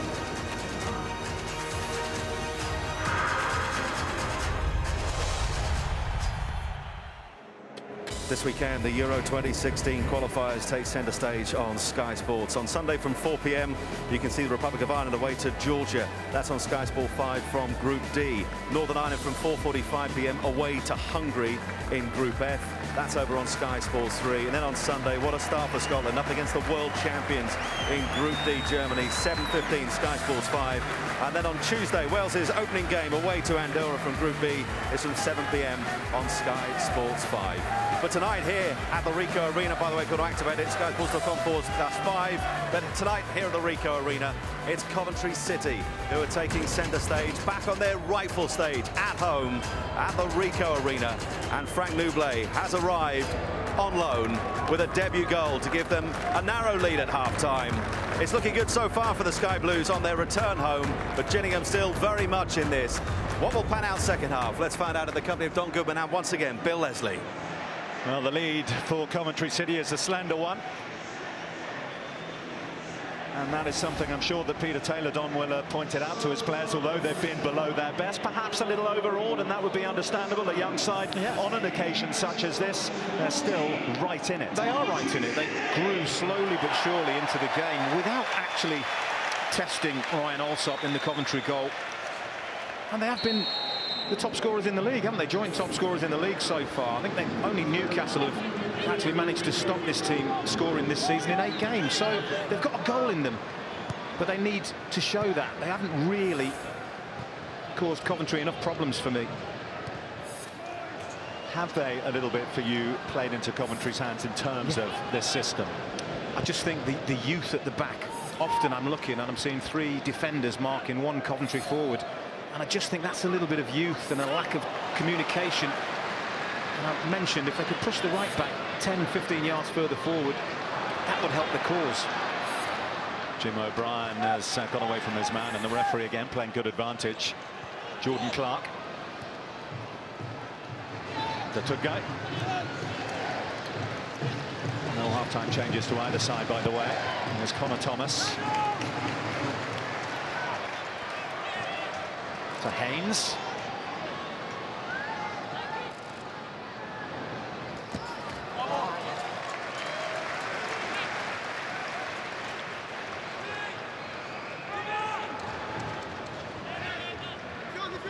O'Brien.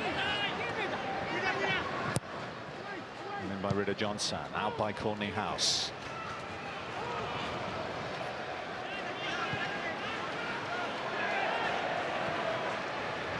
Slip on from Fleck. The intended target of that was the goal scorer, Frank Newblake.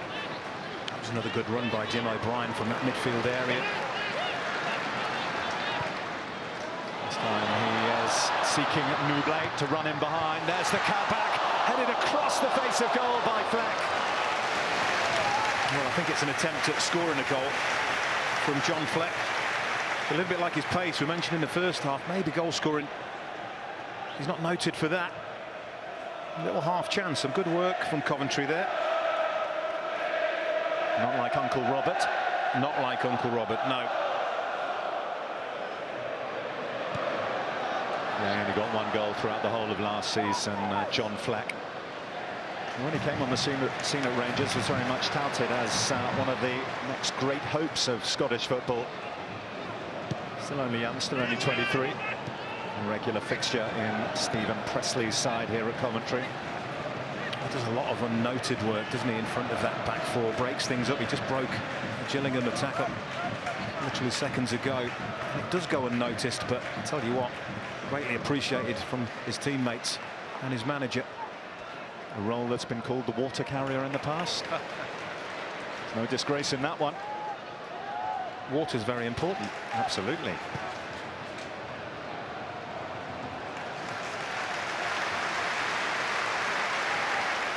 Another situation maybe where possibly the wrong man in the wrong place at the wrong time. Newblake's pace gets him there, allows him to pull it back and see what he's trying to do. Just doesn't get a full enough contact to guide that header on target. You'd want the roles reversed there, really, wouldn't you? In a perfect world. Well, for many supporters of Coventry City, it does feel like a perfect world here tonight. The day that some feared they may never see, the return to the Ricoh. Again, I know it's very early in the second half, but Coventry have come out of the blocks really well. Again, controlling the ball well and looking a threat going forward.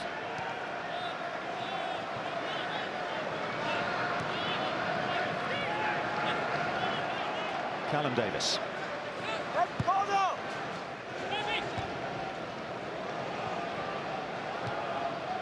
Webster hooking clear. Helped on by Fleck. Now Newblake. Jordan Clark. Running into trouble and into Hessenthaler. Now here's the pace of Dickinson up against Jordan Clark. Rather rushed his delivery there. Yeah. Again, with young players, often it comes down to the decision making, and this was a poor decision. He makes a good run, keeps himself onside, but there's only one man to aim for there. I think he'd be better served turning out, keeping hold of the ball and allowing his teammates to catch up with play.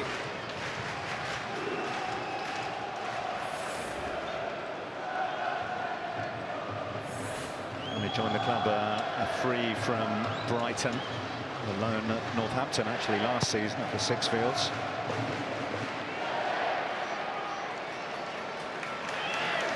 Here's Haynes. Newblake to guide the man in the middle here. And it's into Tugai's offside.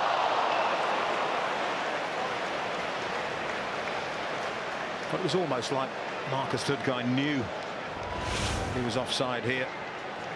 I mean, look at that, he's way beyond the last defender, and I think that's why he's a little bit casual in his attempt at sticking the ball in the net.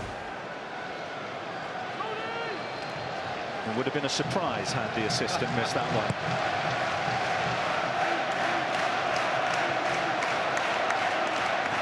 28,000 supporters in here, and the atmosphere starting to crackle again.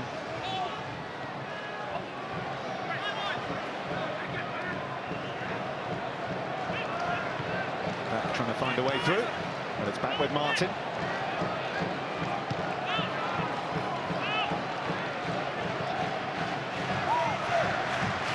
Egan.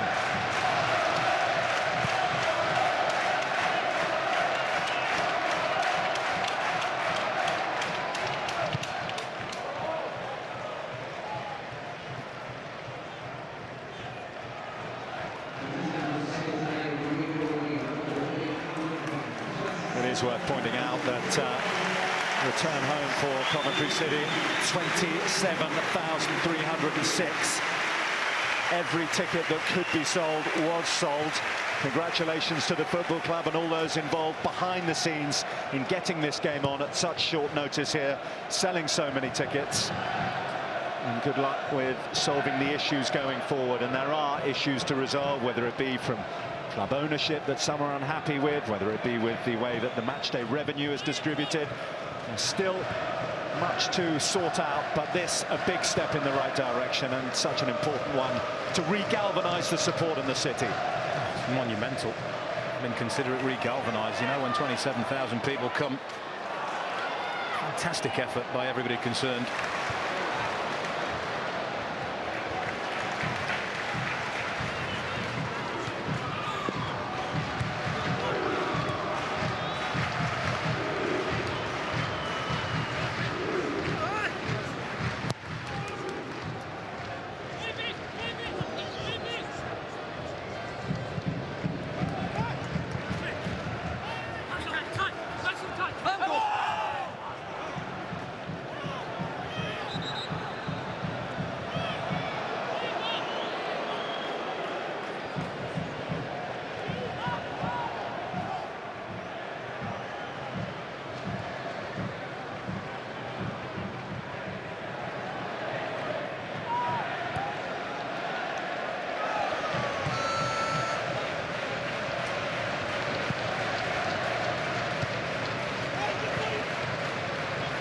Thomas.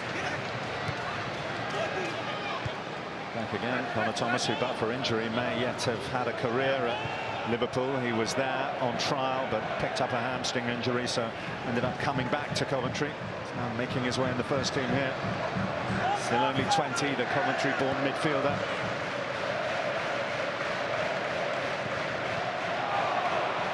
Loose pass from Fleck on that occasion. Oh, Webster didn't want to take a chance with McDonald breathing down his neck. I mean, for me, that's the danger for Coventry. A little bit of complacency to creep in. Because Gillingham really are not troubling them. And that's the danger. When a game is very, very comfortable, young players can just switch off a little bit, and that's all it takes.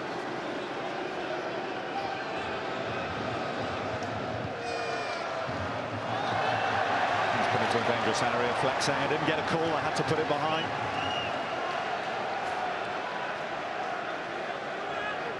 Well, invited pressure can so often prove costly, and certainly the situation Coventry find themselves in, the manager would see as avoidable.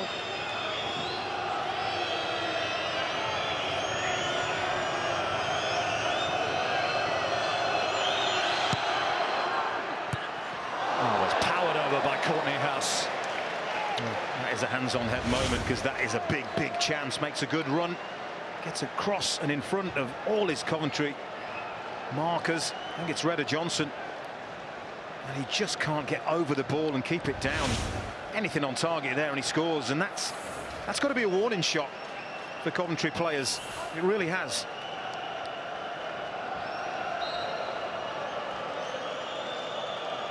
Well, it's the standout Gillingham moment of the match, that's for sure. Stephen Pressley readying Josh McQuaid, who's been in good goal-scoring form. Got the winner at Wickham last time out. 3 in his last 4 overall, the on-loan Bournemouth striker.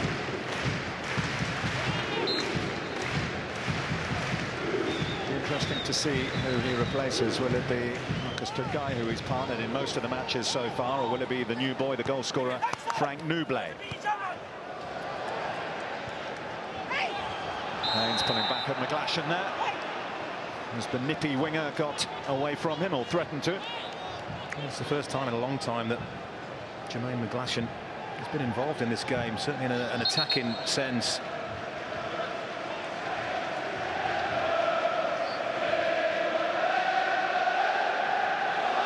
Last chance saloon for young Ryan Haynes.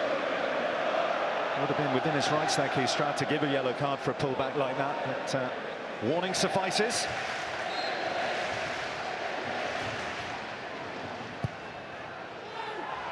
Dropped in against Courtney House was the intended recipient. Here's Hessenthaler. Still 4 forward. including Courtney House again. Between them, Clark and Willis have dealt with it, but here's Dack now for Gillingham. And Ricoh Johnson makes sure.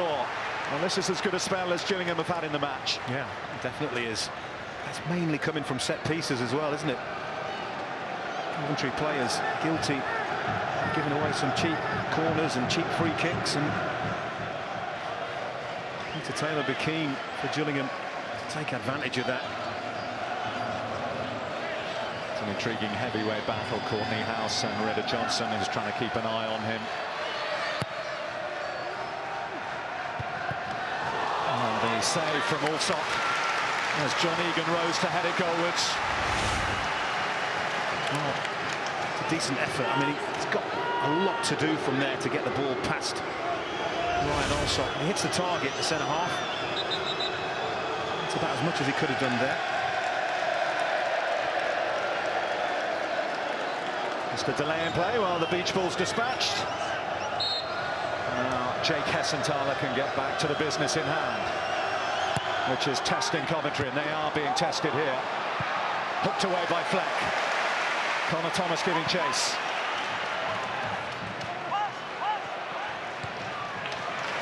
Haynes spotting the run of O'Brien. Connor Thomas did really well there, didn't he? Didn't give up.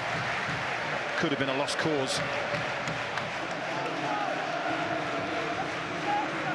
Well, for the first time in 18 games, Frank Nublet leaves the field with a goal in the bag. Didn't take him long, just 9.5 minutes into his Coventry City career. He set the Ricoh alight as the fans returned home. And just before the hour mark, he exits stage right here. He's striving for match fitness, and first hour in a Coventry shirt has been excellent. I'll be hoping to see more of the same.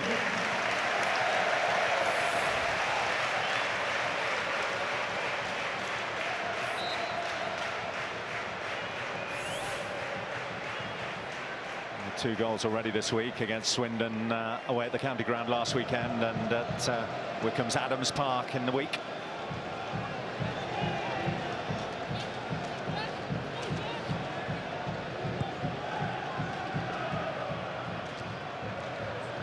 Nudge in the back of Tutgay by the look of things there, but nothing given by Keith Stroud.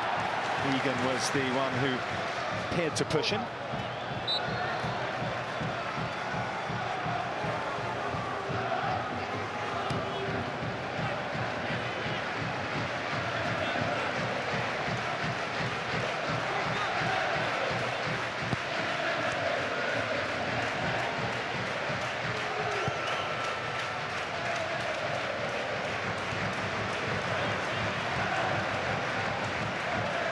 Martin.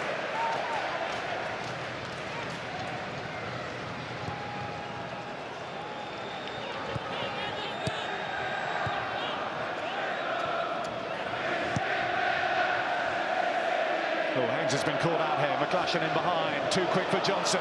Jermaine McGlashan here for Gillingham. Ricoh Johnson recovered really well. Well, he couldn't have expected Ricoh Johnson to tackle him with his right foot there. Jermaine McGlashan, I think it surprised him. I think he thought he was away from the big centre half. It's a great ball and a great run. And look at the pace. The pace is excellent. But he's the wrong side now. And, well, I can't quite see whether it is McGlashan that actually pulls that ball back or whether it is Ricoh Johnson who hooks a leg around him. Let's have a look here. Well, it is McGlashan, but he's off balance. Great chance. And he holds his hand up in apology. Couldn't find the final ball.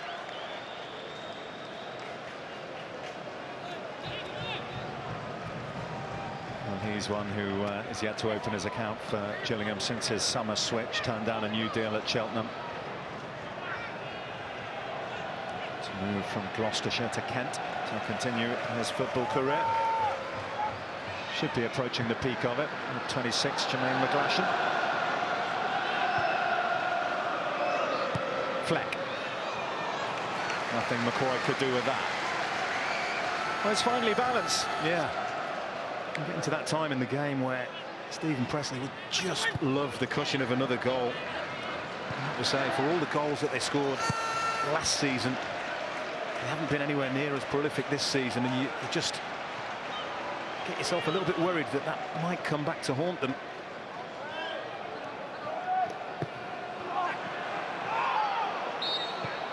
Well, they're playing their 6th game in Sky Bet League One so far this season, Coventry, and that's just the 7th goal they've scored. This time last year, they scored 16 at this similar stage. They were flying. Absolutely flying. And like I said, I keep harping on about it because it's very, very difficult to replace. But Callum Wilson and Liam Clark partnership before Clark left brought 52 goals in 26 games. It was just phenomenal. Hard to replace that. Fleck trying to get away from Morris. And in the end, the referee saying enough was enough, and he's pulled it back. Morris penalised.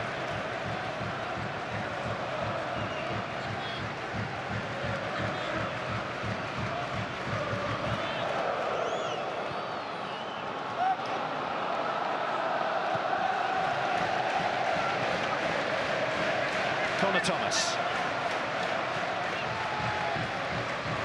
Guy and Fleck into the channel for Jim O'Brien, who in his early years at Celtic was an out-and-out winger. You can tell he shows all the time attacking intent, whether he's receiving the ball in midfield areas and turning with it to have a look at picking a pass, or been most impressed tonight with some of the fantastic runs from midfield that he's made beyond Gillingham's defence. It really does cause problems to the opposition.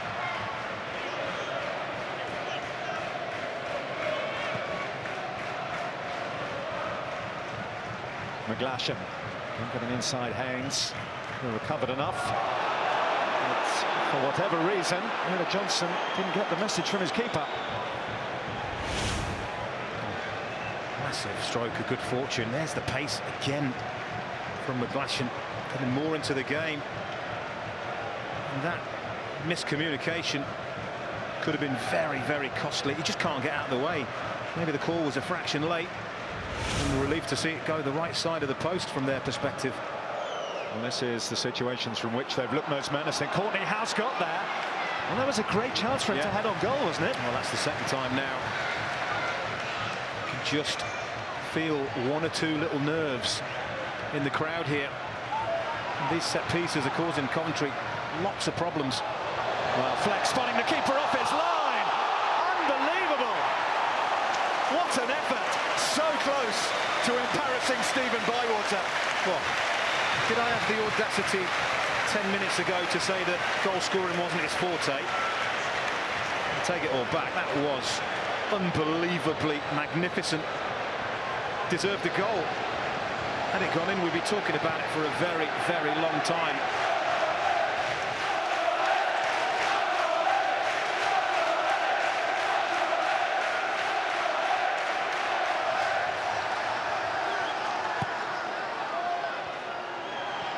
Fleck pressurised there by Dak. Here's Dickinson. Ricoh Johnson.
It'll go Coventry City's way. Well, this is certainly worth another look. Oh. He looks up there, you see, spots the keeper off his line, but it's all right spotting the keeper off his line, but it's another thing completely different having an effort on goal like that, and he's on the touchline. I mean, that is just inches, isn't it, away from being one of the goals of the decade, century. Outstanding effort. Well, that certainly would have been a goal to fit the occasion in the minds of the Coventry supporters, wouldn't it? You said we might get something special when, I think it was young Ryan Haynes tried one from 45 yards. Well, we very nearly did.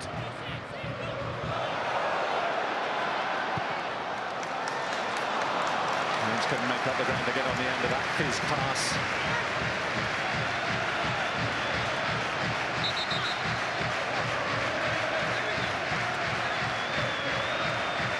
Stephen Presley said that this was an occasion that in the history of Coventry would rival the cup final of 1987. Steve Grizovic in goal that day will know all about that. And look, there's John Sinnott.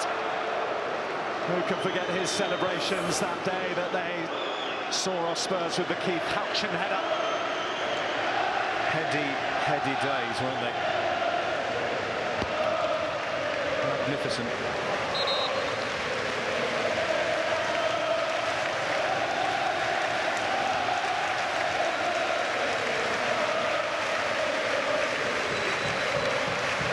To be home.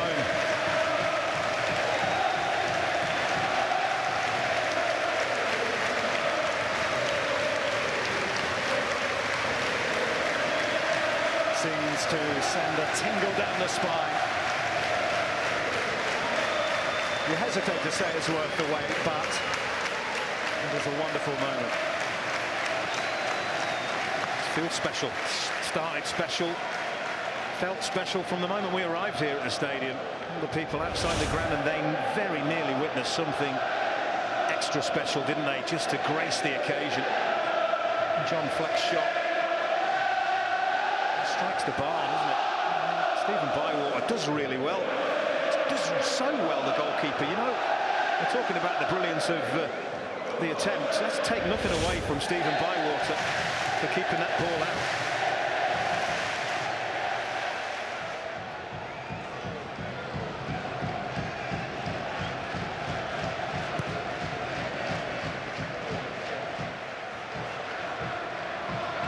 Sean McCoy.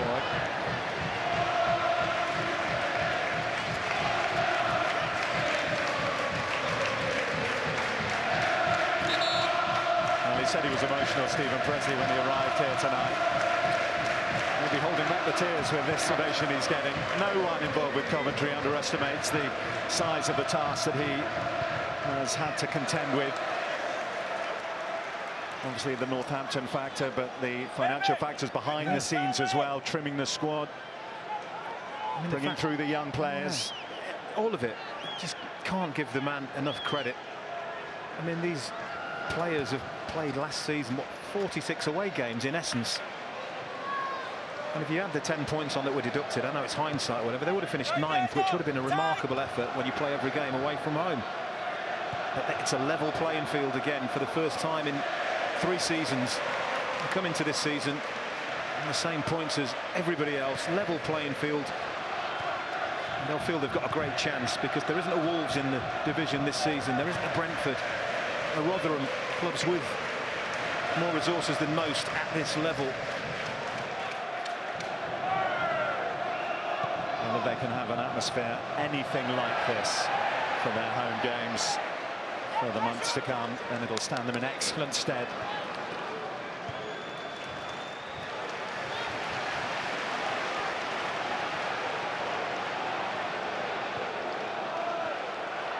Good guy. Now Connor Thomas. Jordan Clark stabbing it back from Joe Martin, but Martin's done well here. Looked offside there, Cody McDonald, and the flag goes up. He must be a really frustrated man. He's barely touched the ball all night. He is the kind of player that thrives on service. It hasn't been forthcoming. And in his haste to get in behind, he just went way too early there.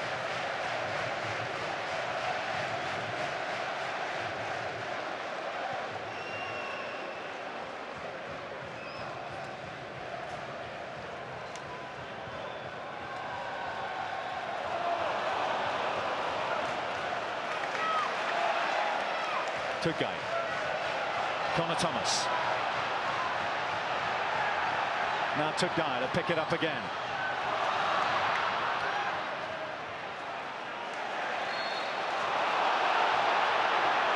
Slightly over exuberant in the end by Connor Thomas. That's why the free kick's been given against him.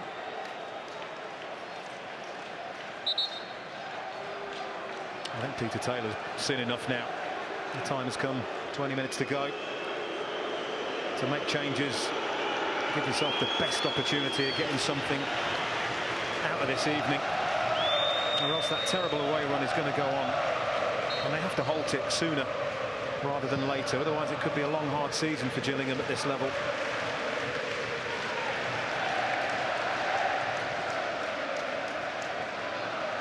Forward to Jim O'Brien. It's backward to Tugay now. Trying to manoeuvre himself into space.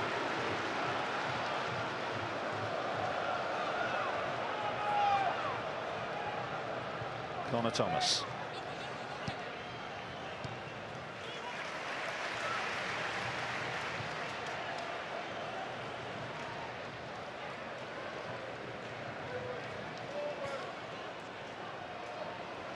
Punch from Thomas. O'Brien, I think, slipped before he collided.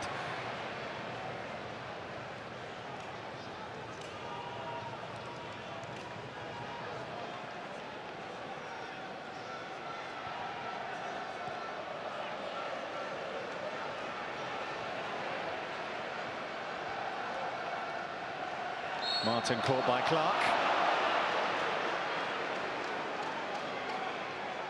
On the evidence of what we've seen tonight, these set pieces really are representing the best chance that Gillingham have of scoring a goal. Every time they've got good delivery into that area, they have caused Coventry problems.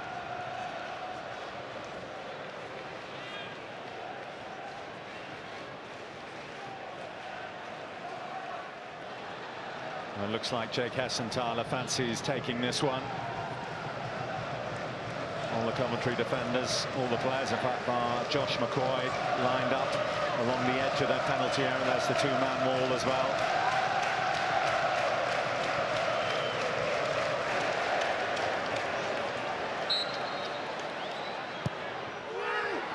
Real danger, and it's headed wide. When you have a look at this, we spotted that John Egan was free up here, look. They get the wrong side of him and they just ghost him behind. I mean, that's another glorious goal-scoring opportunity. It's terrible defending from Coventry, and they've got away with it. Well, the centre-halves are having the chances. Perhaps they'd rather it came to the centre-forwards.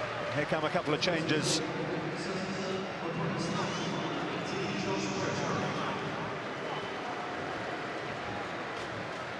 Off goes Ben Dickinson.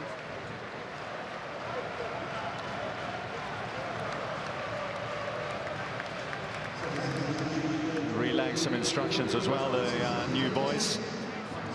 May well be a change of shape, as in the last quarter of an hour Gillingham seek the equaliser.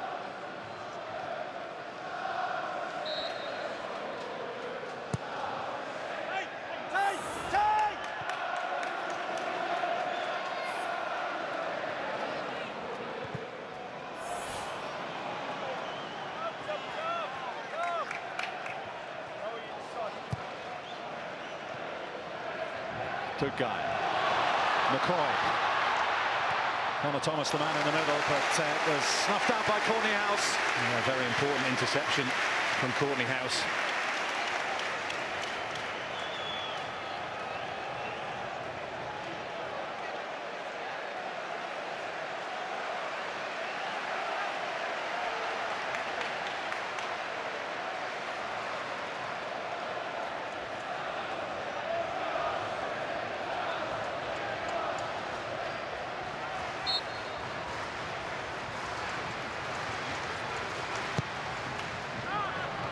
Johnson hurls himself at it, but it's comparatively comfortable for Bywater. McGlash and the fresh legs of Norris outside him, who scored from the penalty spot in the week. Back is the man in the middle. Norris takes it on. It did come off the hand of Jordan Willis, but I don't think there was anything he could do about it. We saw one at the other end, didn't we, earlier in the game, where it comes off a player who knows nothing about it.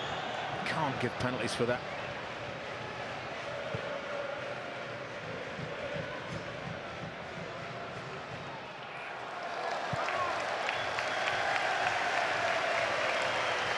Well, Norris involved immediately, isn't he? Drives at the defender, bounces up into the ground and up onto Willis's arm. You can clearly see, but no intent whatsoever. Right decision again from the referee.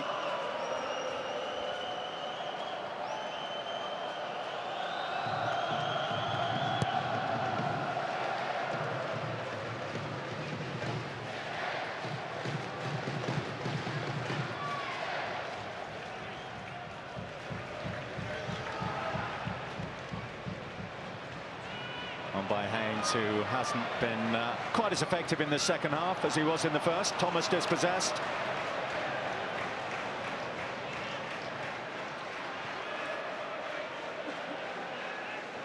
The way the land lies currently, Coventry City in for a very nervous finale here back at the Ricoh Arena. It's Gillingham still with very valid hopes that they can claim at least a share of the points here. Well, they've shown already, every time they get a set piece, they are causing Coventry lots and lots of problems. They've got to keep going, and as for Coventry have they've got to keep their discipline, they've got to keep a good, strong shape. And it is important, isn't it, from these kinds of positions that teams learn how to see the job through and get themselves across the finishing line with all 3 points. Well, 526 days ago, their last win here was by this scoreline. Cyrus Christie with the goal in a win against Doncaster, the last game they played here towards the end of the 2012-2013 season, a defeat against Orient by this scoreline.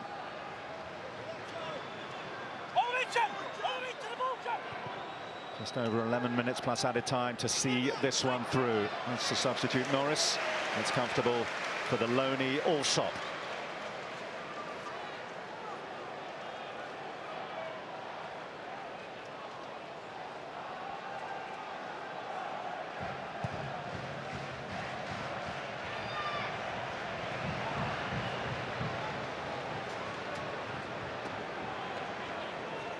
I think he'll probably be a little more pleased with his team's performance in the second half than he was with the first. They were very passive. They barely troubled Coventry at all. They had plenty of chances from those set pieces in the second half.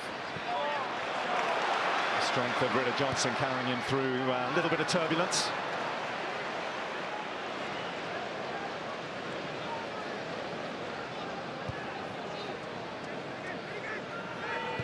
I think it's fair to say that Gillingham played rather more of the occasion than the game in the first half, but in the second they've taken that very game to Coventry. It should really, with the Courtney House and John Egan chances, have had at least an equaliser.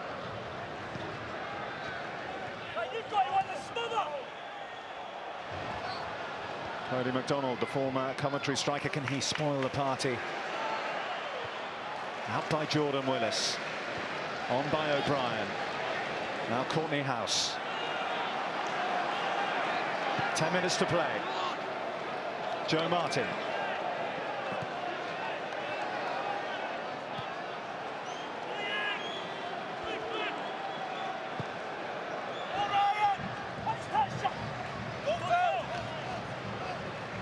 Morris. I think Peter Taylor will be pleased with the efforts of his team. You look at that, the last 10 minutes, they are dominating the ball. They're not particularly creating anything from open play. And that's the problem. But they do know set pieces. Well, Pritchard, the substitute, giving it away. And now Josh McCoy can bear down. He's going to have to do this all on his own. Proves too much. He's held up by Hessenthaler. Now O'Brien, plenty back here for Gillingham. But O'Brien will slip as he tries to unleash one. Well, that's a little bit concerning for me, because that was an opportunity for Coventry to go for the jugular and nobody offered any support whatsoever to Josh McCoy. It's almost like, you know, the players are sort of sending a message, right, we're going to sit on this 1-0 And that's a dangerous attitude to have.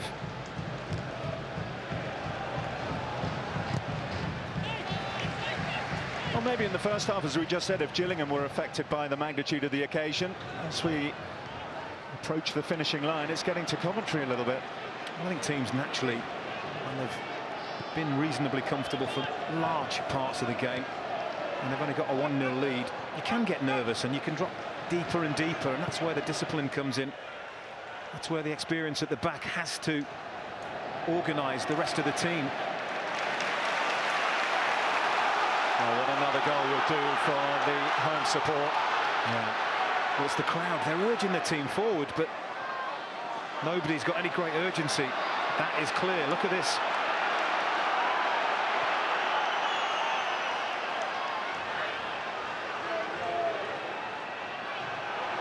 Connor Thomas. Still Connor Thomas.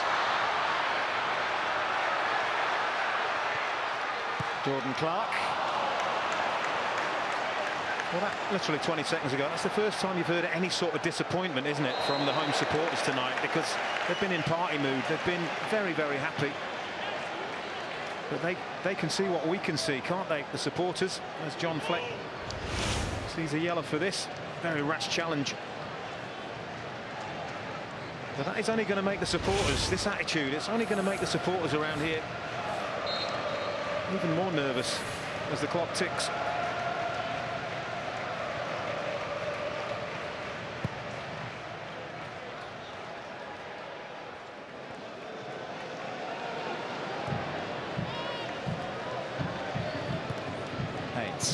On by Fleck. Took guy. Trying to drop it in behind for McCoy, but he was pulling out wide.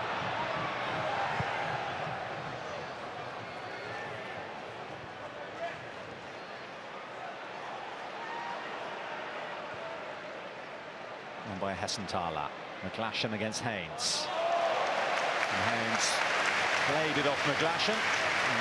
That's the Coventry throw. Well, he was all about attacking intent, wasn't he, in that first half, where he was excellent, but stood up to the challenge defensively so far in the second.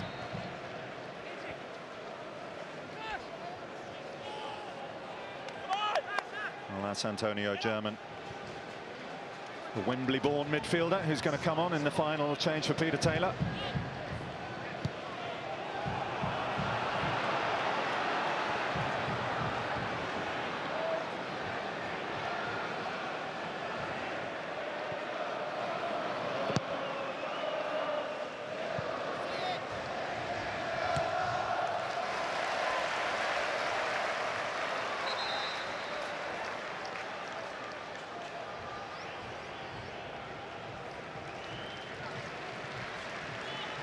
So Jermaine McGlashan is the man to be replaced by Antonio German.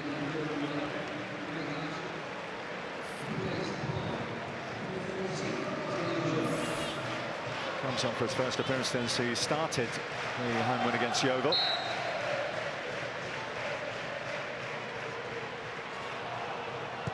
Dack, out by Webster.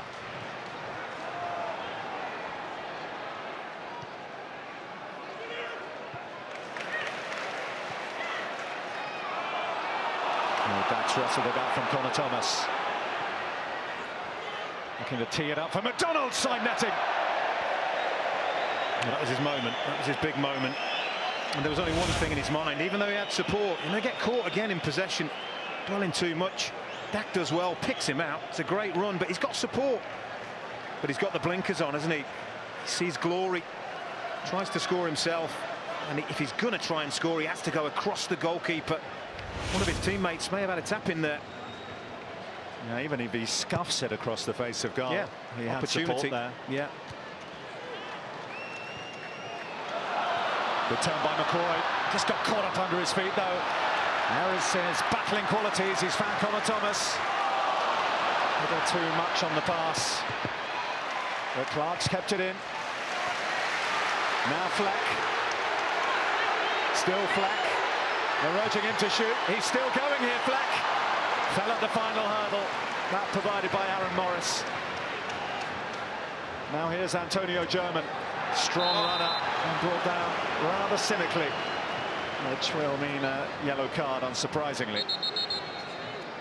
Possibly one worth taking as well.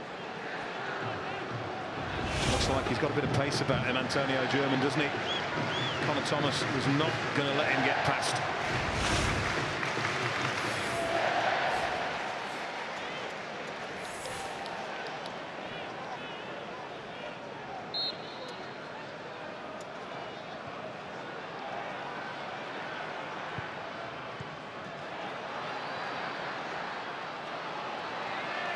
Back, feeding German. 3 minutes left. Gillingham having a go through their recently introduced substitute, but he's lost out. McCoy and Tudgai can surge forward. Not many joining him. No. Jordan Clark eventually does, but still it's 3 against 5. Yeah. In Gillingham's favour. You can feel the crowd getting frustrated with this. I mean, it's so obvious.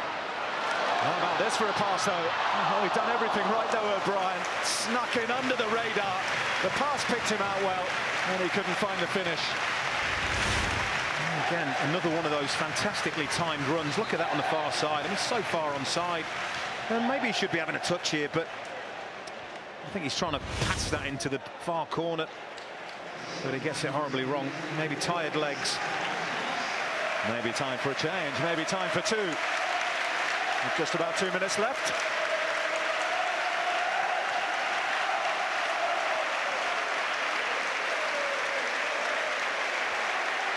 Coventry-born Connor Thomas goes off with a standing ovation here at the Ricoh Arena.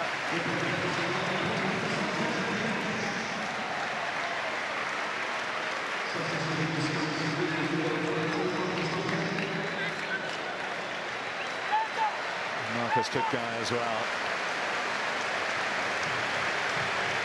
It's the sort of night when bedtimes can be missed, isn't it? Absolutely. Party for young and old alike. And enjoy that night feed tonight, won't they? They certainly will.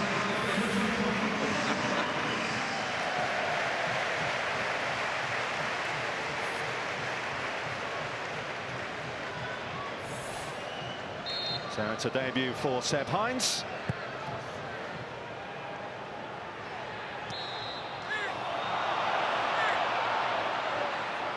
Again, it's another set piece. Conceded very, very cheaply.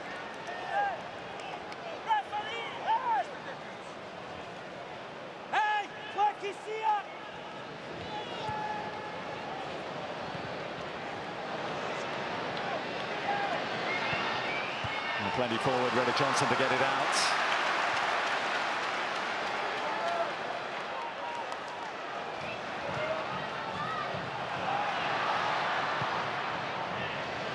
Angle ball, which will fall for Antonio German. 5 in the middle here for Gillingham. Oh, it's been missed by Ulsop. Loose at the far post. Jordan Clark digs it out. Well, I don't know if somebody up there is smiling down on Coventry and saying, well, this is an occasion where, under all circumstances, they have to win, because that is massive, massive good fortune that they have just enjoyed there. It really is. It's Antonio German again, causing problems since he's come on. 4 added minutes. 4 more to endure for Coventry City.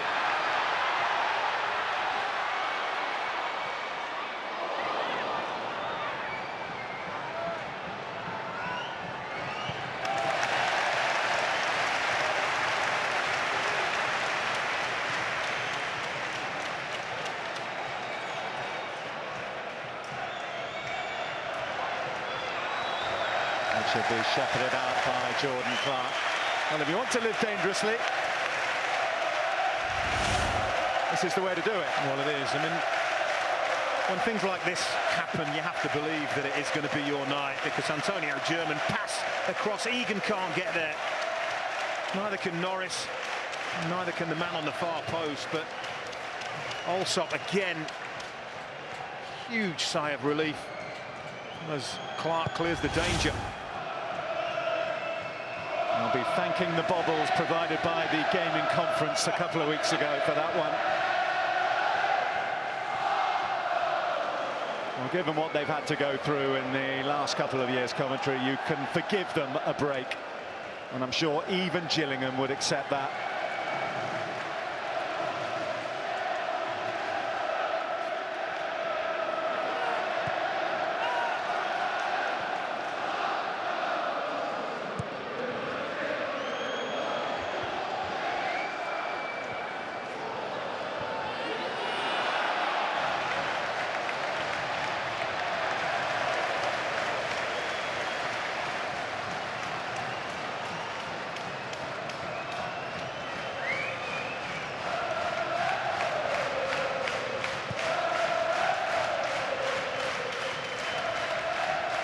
Oh, he's misjudged that, Courtney House. And Egan gets it behind for a corner. Communication breakdown. Well, I'll take as long as they dare, or as long as the referee will allow them over this. And if they play it right, they could see themselves running a minute off the clock here. But the main thing is his team, they're at the right end of the pitch with the scoreline the way it is.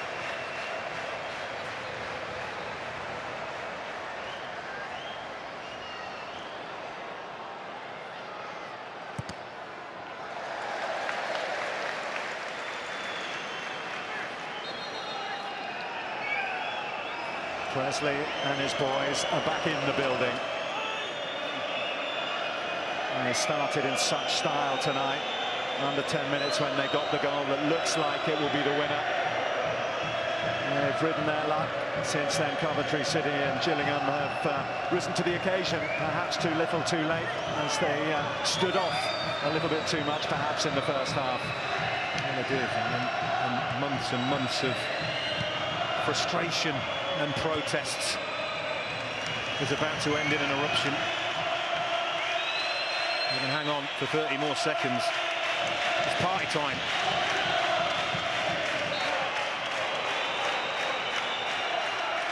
Well, that's a needless free kick to give away, that foul on German, and there will be another nervous moment.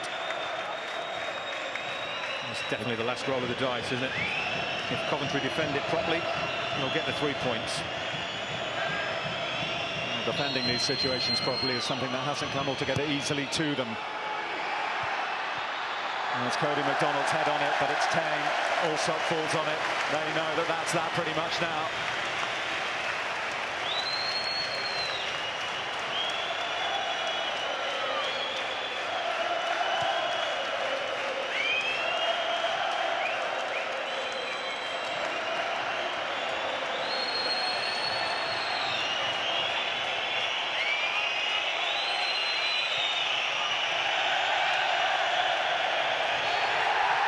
A win is always sweet, but a win for Coventry City and Stephen Presley on a night like this, in a place like this, well, it is nectar from the heavens. A single goal from the debutant Frank Nublet, enough to do it. It's a win, but in the context of the recent history of Coventry City, it is so much more than that. It's a return home. It's the Coventry City Sky Blue family coming together. It's smiles back on Coventry City faces. It's bums back on Coventry City seats. It's an I was there night for Coventry City Football Club. Well, special night for Stephen Presley, the players, the fans, and everybody connected with Coventry City. This is where they belong. This is where they should be. And this is where they need to make the most of this magnificent stadium, magnificent support, and get themselves up that Sky Bet League One. Wonderful night. Well, it's all it's been about. Coventry City fans watching Coventry City Football Club in their own city. That is what the celebration is about here, and they've had a winning return. Let's get some reaction from some of those Sky Blue players and join Jonathan Oates. Brian Reader, well played. Reader, what does this homecoming mean, and what does it mean to cap it with a win tonight? It means a lot for the players, for the fans, for the club. The club fight for 14 months now to be back at the Ricoh Arena, and today is done, and that's the best things we could do, like win for the fans, for the club. Everyone is happy today. We can't say it anymore about this game. I feel Gillingham gave you a real scare towards the end. Yes, it was hard. We know that before the game. They came, they played in front of a big crowd, so everyone was lifted. But the most important today is we get the 3 points. Ryan, what's it like for you as a local lad? You've come through the ranks here, made your debut here. The last time you played here, what's this like for you? It's unbelievable. I mean, waiting so long, just to come back and see so many fans, it's just an unreal experience, especially with my age and that. But today I thought the team were excellent, and we worked so hard, and just as he digged into the end and got the 3 points, which we deserved. Really composed performance from you. What was going through your mind when you set up the winner? I don't really know. I just, I got the ball, crossed it in, and we scored. And I'm going to say it again, it's all credit to the team. Like, I mean, we worked so hard and got the 3 points. You know, that's the main outcome, really, isn't it? Rita, how impressed have you been with Ryan and the other young players that you play with since you joined? Yes, he's a very young player, very talented, so I'm very pleased with him today. And it's not his first good game. He plays like that every game, so he has to keep going. I'm very pleased because he made some very good cross, very important for the team. So today we got the 3 points and he's part of this, and I'm very pleased for him. And now you're home, what can you achieve this season? So of course everyone wants a promotion, so we are going to fight for this, but we have to play like that every game and keep winning and scoring goals and keep the clean sheet. Thank you very much. If you do the honours for us, please, Rita.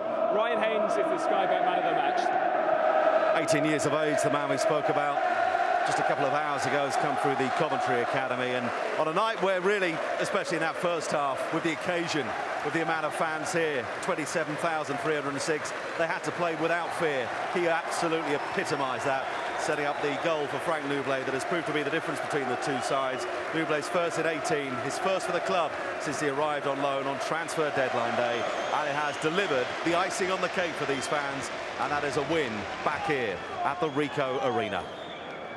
And it means in all competitions, it's 6 unbeaten. They followed that win in the JPT against Wickham on Tuesday with a win in the league here.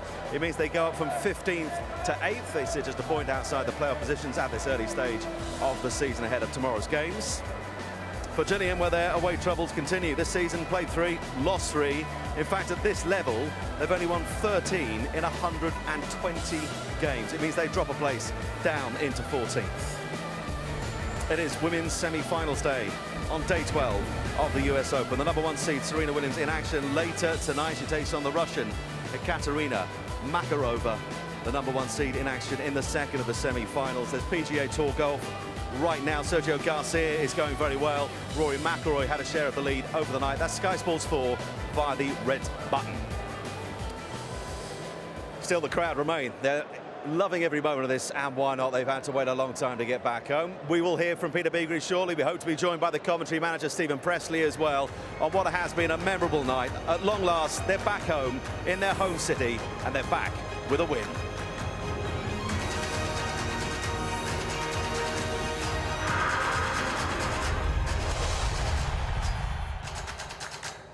Coventry City have marked their return to the Ricoh Arena with a win by a 1-0 against Gillingham. Frank Nublet with the goal on debut. 10 attempts to Gillingham 6, 4 of those on target, just the 1 on target from Gillingham, but the visitors a much stronger force in the second half.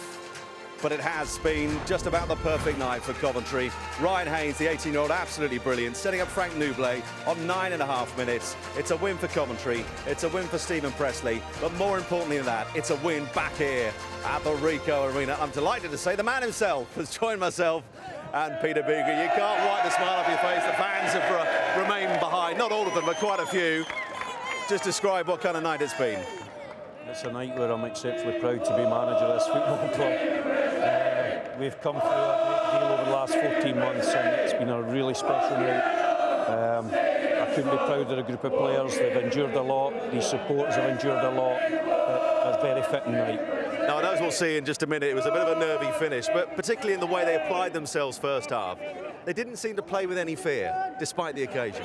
No, it's one thing that we've stressed. You know, the opening 30 minutes, our combination play was excellent. Our link play from the strikers was excellent, and that's something that allows us to play in the areas that we wanted to play in.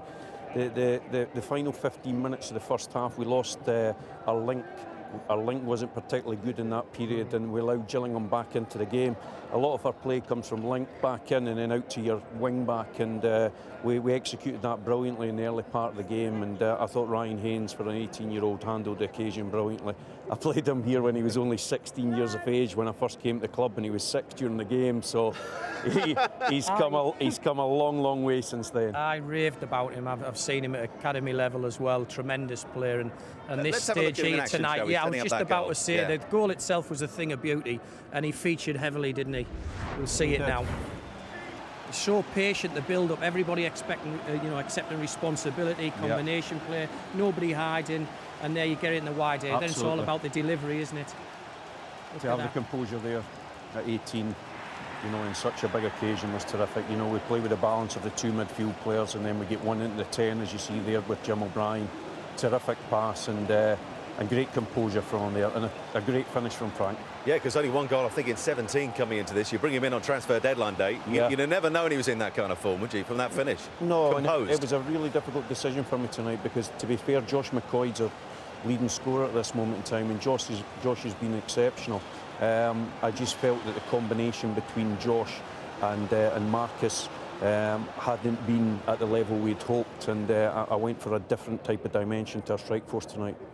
And picking up on Ryan Hayes, and Peter was singing his praises before the game, picking out as one of the players to watch. In many ways, does he epitomise where this club is heading on the pitch? Young, he's come through the academy and playing with a great certain amount of maturity. Very much so. You know, when I came to the club, one of the reasons that they were attracted to myself was at Falkirk. I developed many young players through the system, and it was a system that they wanted to adopt here. And you know, you look at Tuesday night against Wycombe, we played with 9 academy players finishing the game, and we had 11 from the 15 within the group. And I'm a big believer in playing young players and developing young players. They bring an energy to your football club. And was that something you would have done anyway, Stephen? You know, absolutely. Whatever the situation. Yeah, I'm one that trusts the young players. I also think for a football club like ourselves, if we are to make the investments that we're making in the academy, we have to use them. And you know, I think if you coach them in the correct manner, I think one of the biggest problems for young players is their understanding of the game out with possession. And we spend a lot of our time on the coaching field developing how we play out of possession, because it gives them a clear understanding of that. That's probably their biggest naivety, and you know, they fully understand their roles and responsibility in and out of possession. And Stephen, be honest, how long did that final 10 minutes feel? Very long, very long. You know, it was, you know, ultimately football is about winning games of football. We've now gone... Love is in the air. Your biggest fan, too. But there was a moment right near the end. We were into injury time and it flashes across your goal. Must have been hard in mouth time, wasn't it? It was, and to be honest with you, they got into the position where normally on this we get what we call the pivot position, where we don't leave the wing back exposed, but because Jim applied the pressure in the first phase, we couldn't get him back into that position, and we left Ryan 1-1, and it was a terrific ball across. But that's one of the benefits we've had of playing with a back 5 this year. You can see the narrowness of the 3, and then Jordan Clark filling the gap at the back post area. Because our problem for ourselves last season certainly wasn't scoring goals, it was defending. No. And we've kept now 4 clean sheets in our last 6 games. And was that always going to be a worry, replicating the goal scoring, but trying to, you know, without sort of taking something away from you when you decide to defend with a few more numbers? Yeah, I think the other thing is that, you know, we've never been an absolute possession of the ball team. A big part of our game's been the transition, and Callum Wilson provided us with so much speed on the transition. It's been difficult, you know, to try and find a replacement for him, but I'm very pleased with the recruitment that we've made.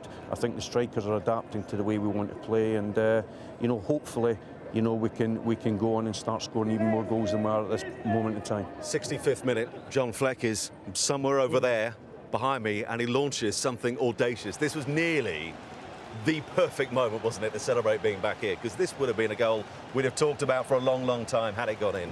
Without doubt, you know, when I came to the football club, John was a player that had been seen playing in the number 10 or the positioning off the side. But for me, he's a balancing midfield player that almost what you would call your quarterback. He makes the play, but he's a wonderfully gifted player, and he's really bought into the system of play out of possession. That was one of my biggest concerns when I came to the club. Could John apply a pressing game? And boy, can he do that. I'm really pleased with his development. He was sometimes screening that back 3 as well, like you say, the quarterback position. His range of passing is terrific as well. Unbelievable. And that's an added responsibility for him that he seems to take on board. Yeah, he goes from screening position to pressure position. You know, we're a team that tries to force the play across and then back, and on the movement of the ball going back, he then goes from screening to pressure position, and he's applied that brilliantly. But he's also a wonderful football player, and he's a player that you want. If we want to pass the ball, you need players to take the ball under pressure, and John will take the ball, you know, all the time with people around him. And Stephen, looking at this night overall, yes, there are still issues to be resolved, but how big a step has this club taken tonight? A massive step, you know, regardless of all the strategy in the world with regards to developing our own young players and pushing players through. we're never going to move forward unless we return to the city. You know, tonight was such a proud moment for everybody. You know, I had tears in my eyes when I came out, you know, at about 5:30 onto the pitch. It's just been building for some time, and I can't describe how proud I am of the group tonight. There are a lot of people waiting for your autograph and perhaps one or two selfies just beyond the camera there. Stephen, we appreciate your time. Congratulations on tonight as a whole. Peter, thanks for your time as well. We'll see you very soon at a busy weekend here on Sky Sports in terms of our continued Football League coverage. Let's just have a look ahead as Mr. Presley takes a rightful round of applause to what is coming your way. We've got League 2 action across the weekend. We're featuring Luton tomorrow lunchtime. We're also at Burton on Sunday as well. But it has been a terrific night here at the Ricoh Arena. Gillingham really came back into it in the second half, but Coventry were able to hold on and in front of over 27,000. When you remember that last season they were barely getting 3,000, they celebrated their return with a win. Promotions ain't my thing. Name badges are not interesting. Smudges here for me seem to stay at home with Richard and today. Well, right from here. Well, right from here. Well, right from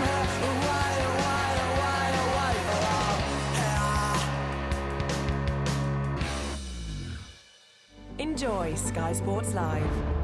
On all screens, on the go, and the best bits on demand.